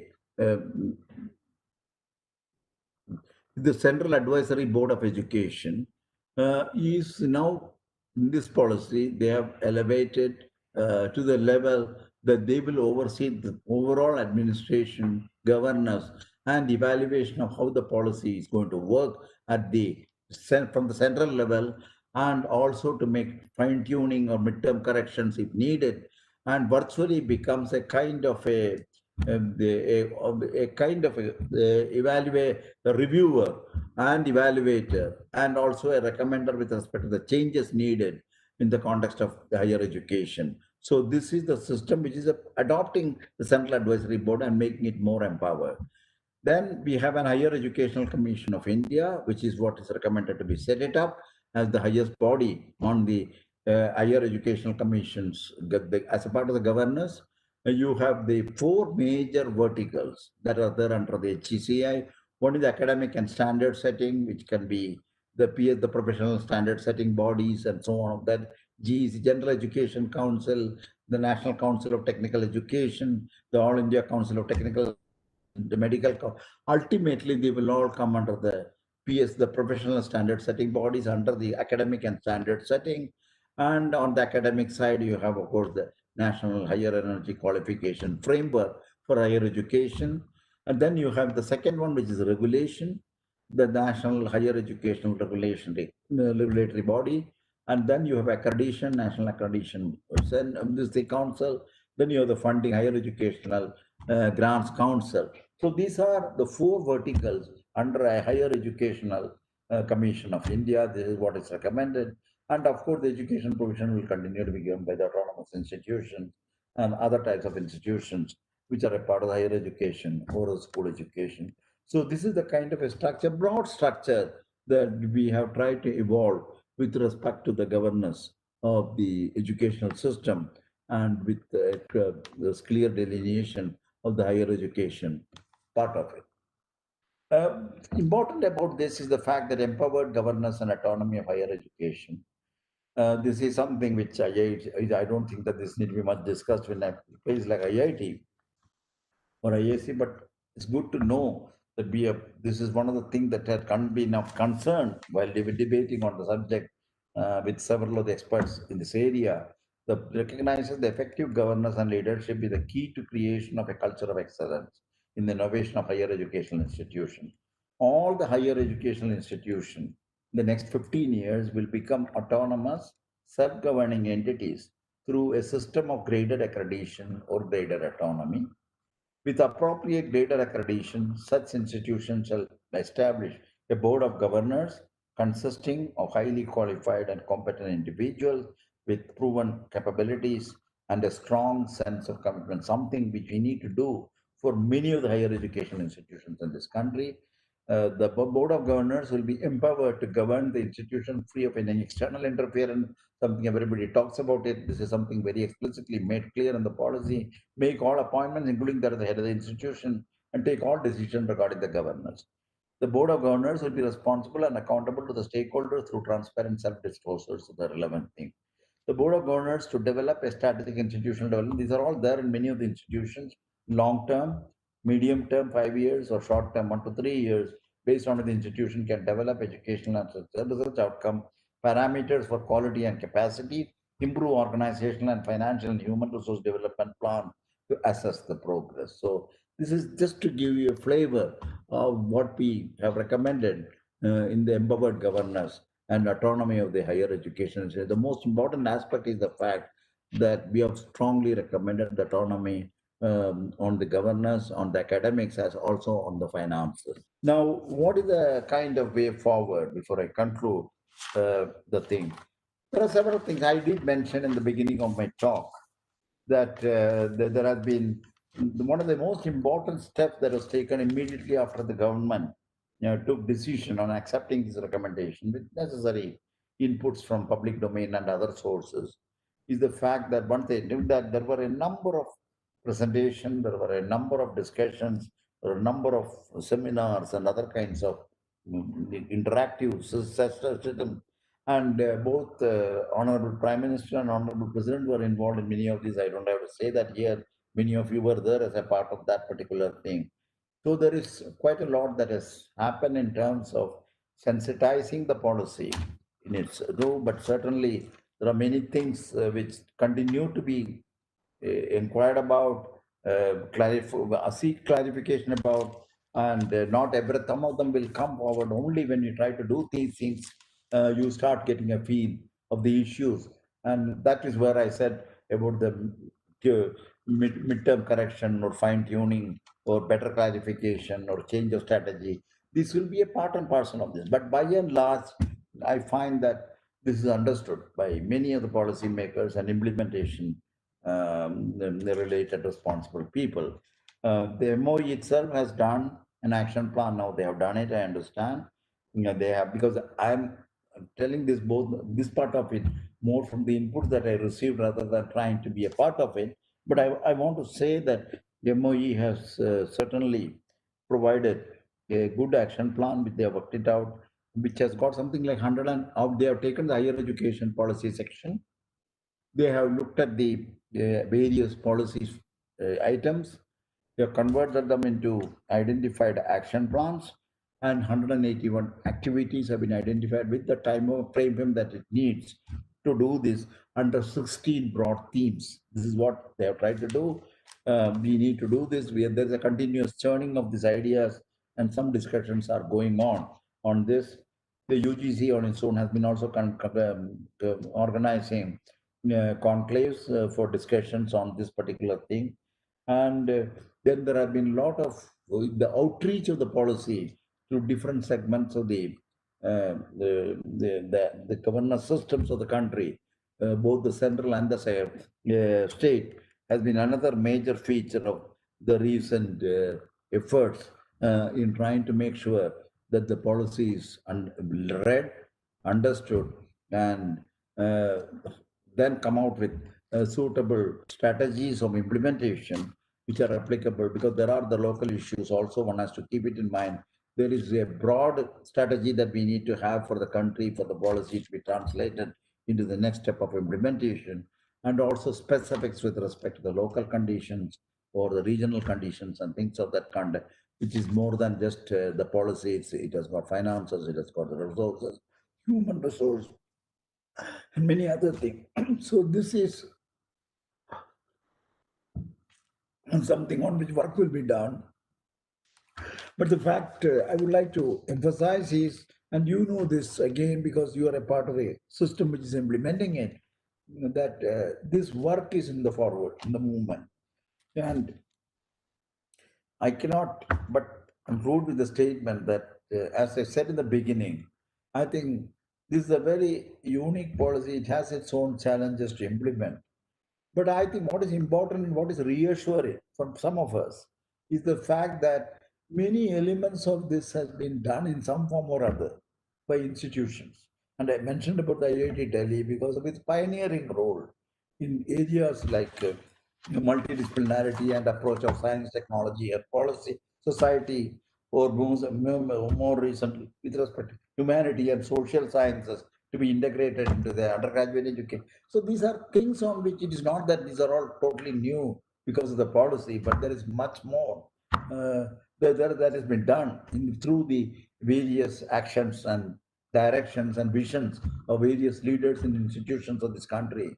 I'm sure that we need to understand it very clearly. We need to see how that can be adopted and how this policy itself can aid.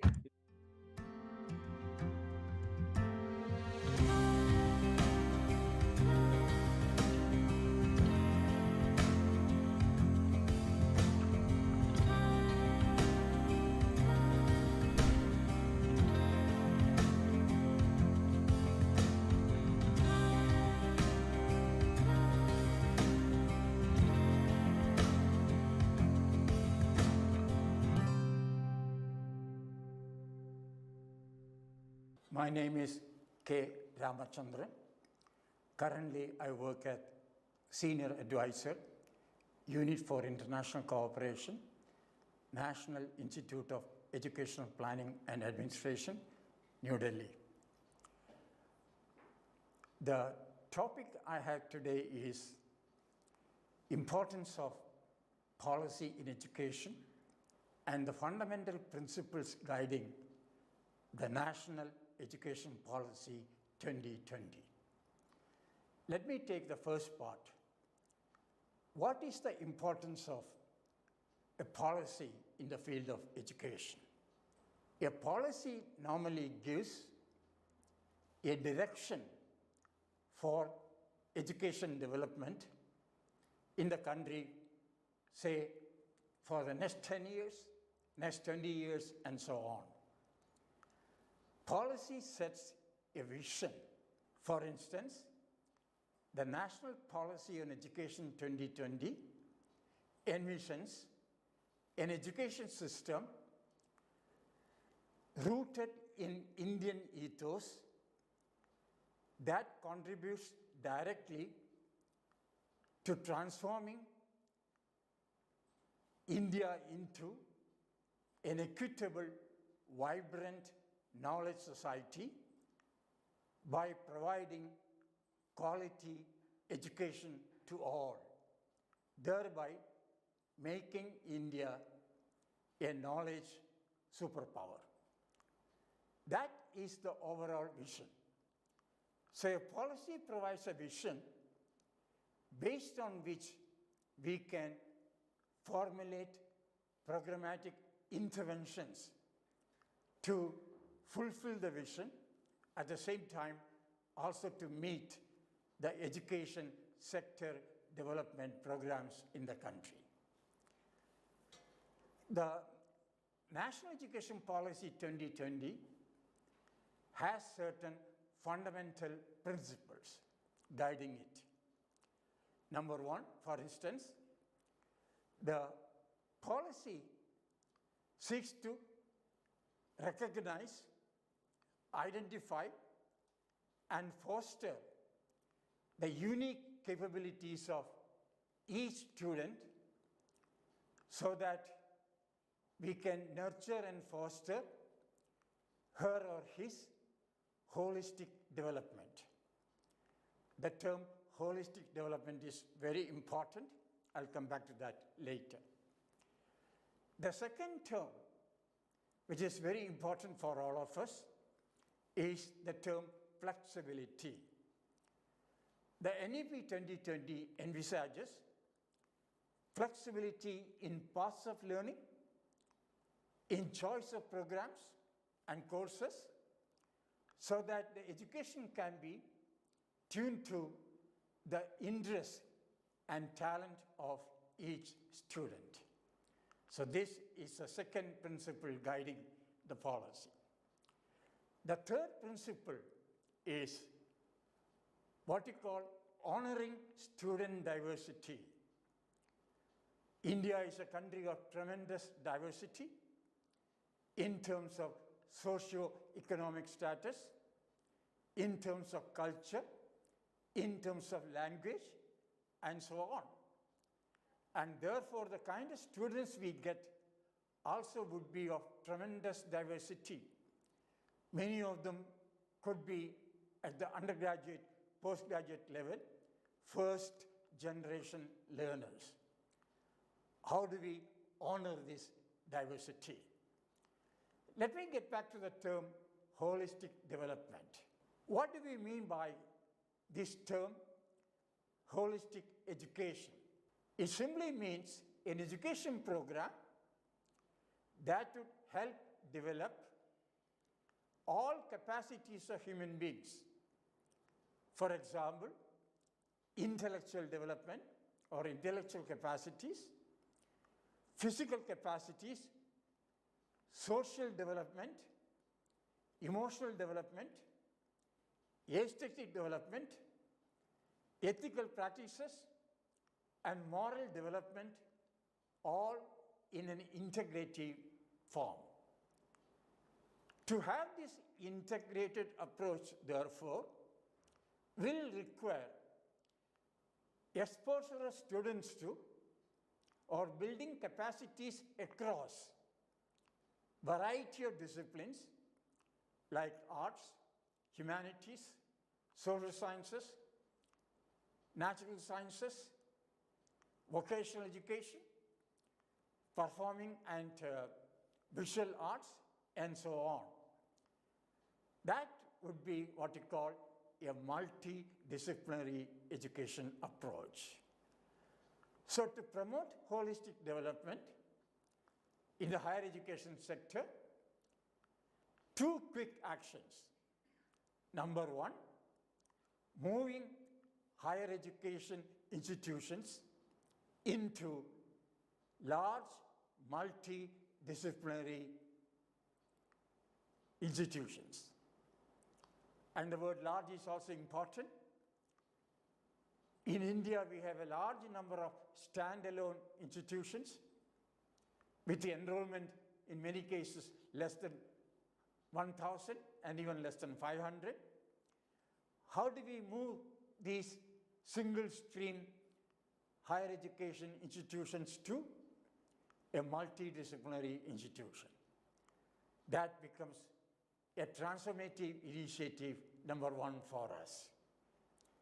Second, can we offer in our universities and colleges multidisciplinary programs? That means a person may major in physics, maybe the person may offer a minor or opt for a minor in music, or a visual art, or history, or economics. That means there is no clear-cut demarcation between arts, sciences, vocational field, and so on. That means the boundary between different areas of knowledge can be removed and get an integrated holistic education. Students are given options to choose courses or programs of study according to their interests and talents. And that is possible only we offer what you call multidisciplinary education.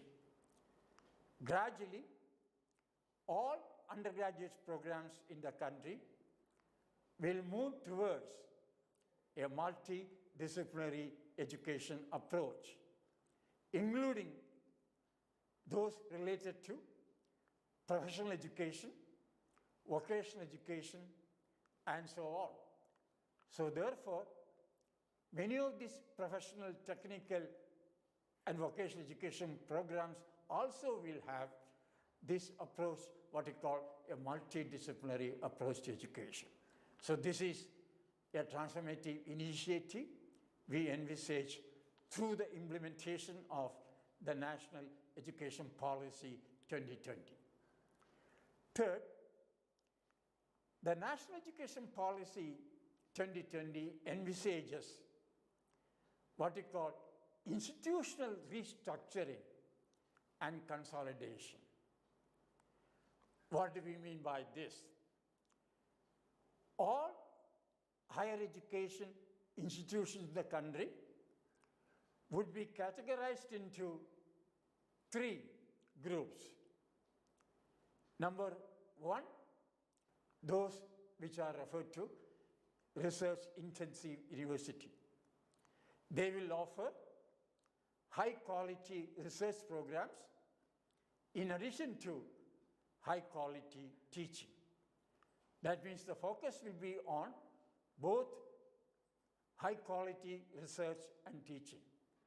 This will be one set of higher education institutions. Second, teaching intensive universities. They will focus more on high quality teaching, but at the same time, they will also do significant research. This is a second category. The third category belongs to what is referred to as autonomous colleges or constituent colleges, which can award undergraduate degrees, but they will also, if they accept 4-year undergraduate program, will also have research projects done by the students. These are the three categories of institutions we propose to have during the next 10 years. Research intensive universities, teaching intensive universities, autonomous colleges, or constituent colleges, which will award undergraduate degrees.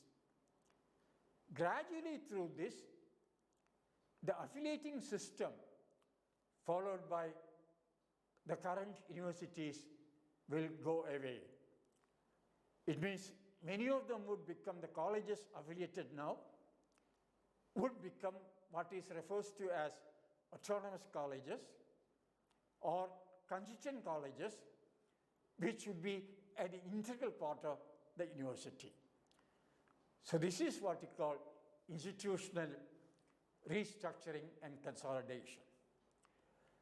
The fourth aspect, if you really want to improve the quality of education, make it multidisciplinary approach to education, we will need to attempt revamping of curriculum, including pedagogy and assessment program. Therefore, we will need to undertake curricular revision. Learning content should be revised. Pedagogical approaches should be made in tune with the revised curricular structure, and assessment that would help in moving towards, in terms of the multidisciplinary approach. This is what we call moving towards academic excellence. Now, academic excellence, as I indicated earlier, includes three things. Number one, enhancing the relevance of learning contents. This is one aspect. The syllabi has to be revised, and the contents related to these must be improved. Second element of academic excellence is what is referred to as teaching excellence. How can we ensure that the teaching learning process is improved to make it excellent in terms of imparting relevant knowledge, skills, attitudes, and values among all our students?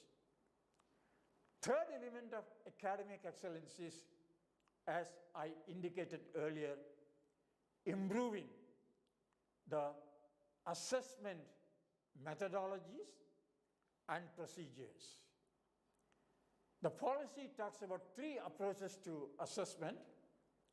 Number 1, assessment of learning. That means assessment of learning outcomes, expected learning outcomes. Sometimes we call summative assessment. This is one aspect that helps students to move towards certification and so on, improve learning process, and see how we can move forward.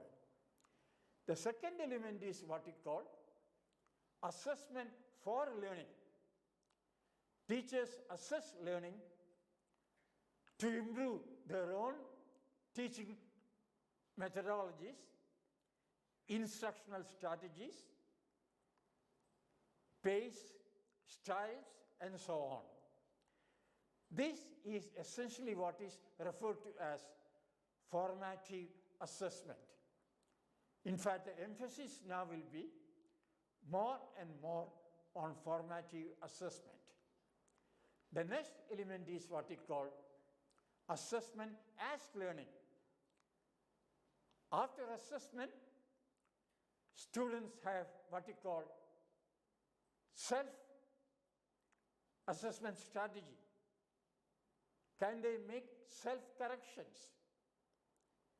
Can they do self-monitoring of expected learning outcomes and make corrections required to enhance learning? That means the students themselves will use assessment to improve learning processes. That is assessment as learning. All these are part of what we call academic excellence. The next element of policy is faculty as the main part of learning process. Faculty at the heart of learning process. It means faculty excellence is something we aim at.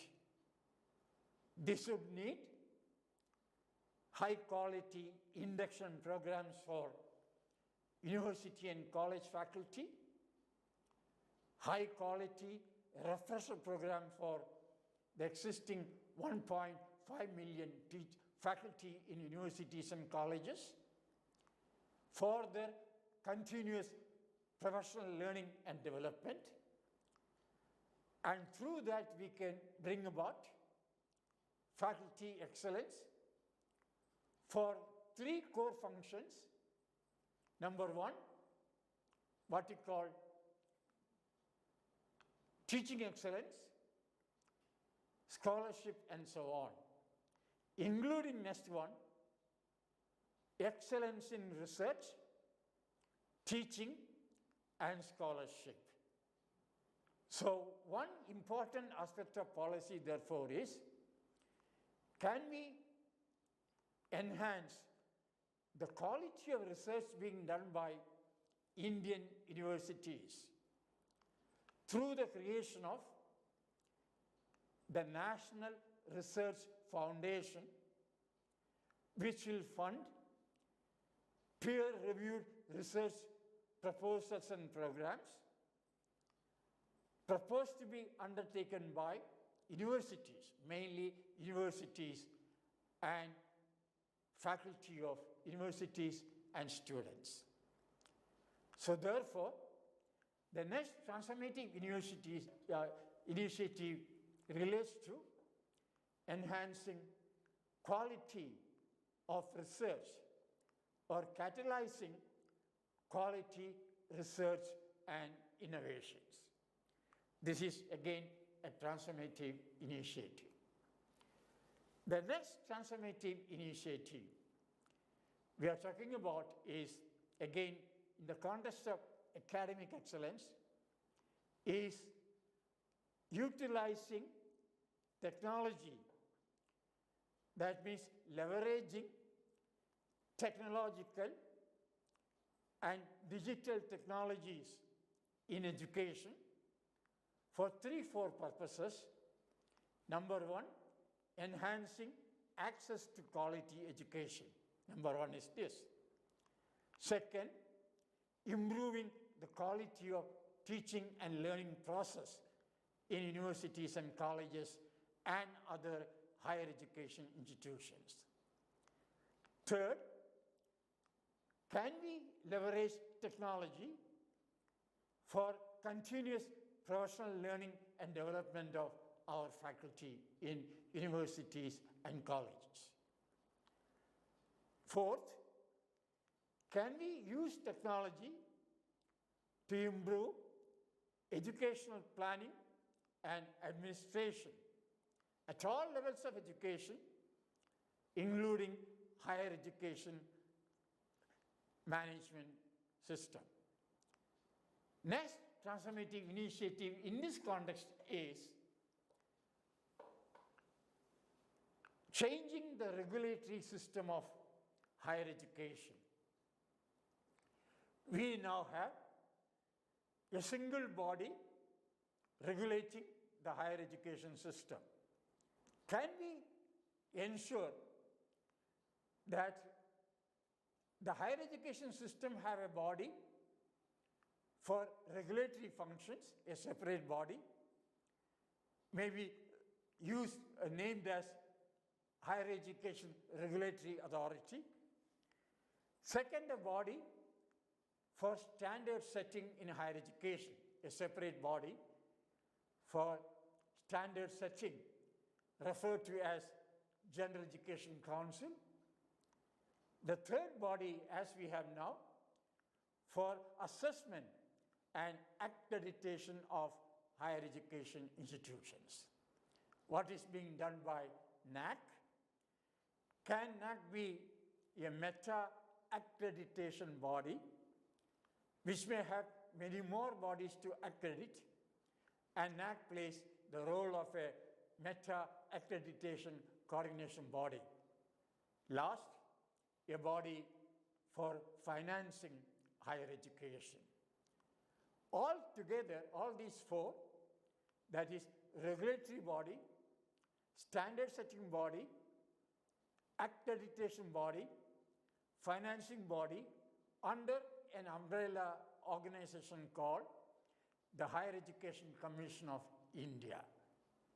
This is considered to be another transformative initiative.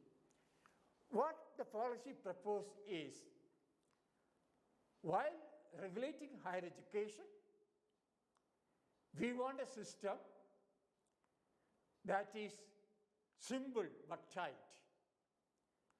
that not too many indicators, take a few indicators to accredit a body, regulate a body, but enforce it tightly. So that's the kind of thing we are talking, that this system will help develop quality education institutions. And in this context, technology is an important aspect as well. The next element in the context is policy is based on what you call equity and inclusion in all higher education institutions and so on.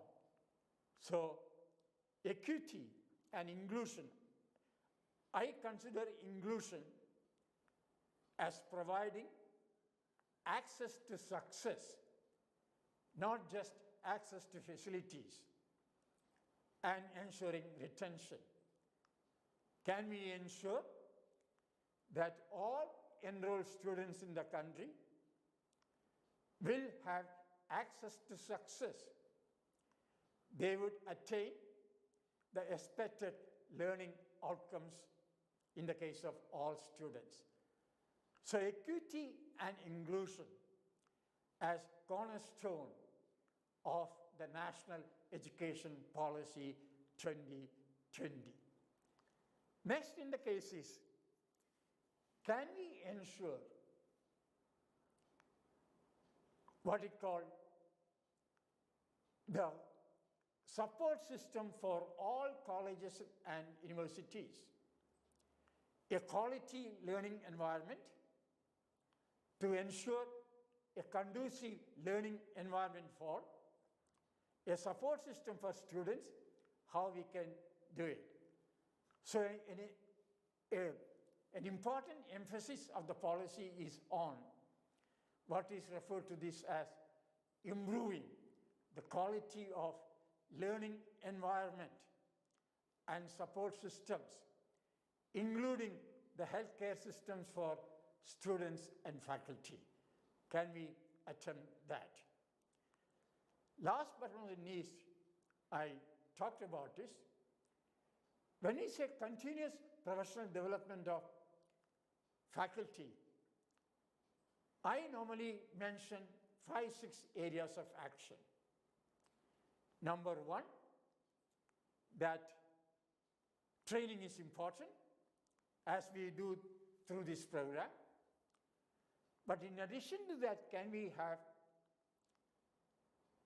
faculty exposed to good lectures by experts in the field on variety of education? Number one, this. Contribute to achieving academic excellence through improvement of learning contents, teaching, assessment practices. 3, achieving teaching excellence through the kind of programs we talked about. 4, achieving excellence in research and scholarship. 5, achieving staff excellence, non-academic staff in university. Can we achieve that? Next, can we give opportunities to international experience for our students and faculty? Faculty exchange program, student exchange program, and so on. Next, very important, as policy indicates, achieving excellence or quality in university leadership, college leadership, and management. You may ask me a question, what is the difference between leadership and management? A leader is one who sets a vision for your college or university, sets directions for actions during the next 10 years and so on, 15 years, 20 years. And through this, can we aim at reaching a gross enrollment ratio in higher education for the age group 18 to 23 years, 50% by 2030? That is a target. Can we reach that? So excellence in governance and leadership is extremely important thing. Management. A manager controls resources, deploys team to ensure that the proposed vision of a university is enhanced, achieved. And that becomes the role of a manager. To end my discussion, I would say, what is proposed is to implement these transformative initiatives during the next 10 years to ensure high quality higher education, to make India a global knowledge superpower during the next few years, to reach the overall vision of the National Education Policy 2020. And in this, faculty of colleges and universities have a pivotal role. And that is why policy says teachers and faculty at the heart of the learning process. So I end by saying, next few years, we invest more in faculty, more in continuous professional learning and development of faculty in each of our higher education institutions to move towards a multidisciplinary higher education institution, to implement a multidisciplinary program, to improve leadership at all levels, to enhance governance management, and these are all part and parcel of the NEP 2020. I stop at this stage. Thank you very much for your kind attention.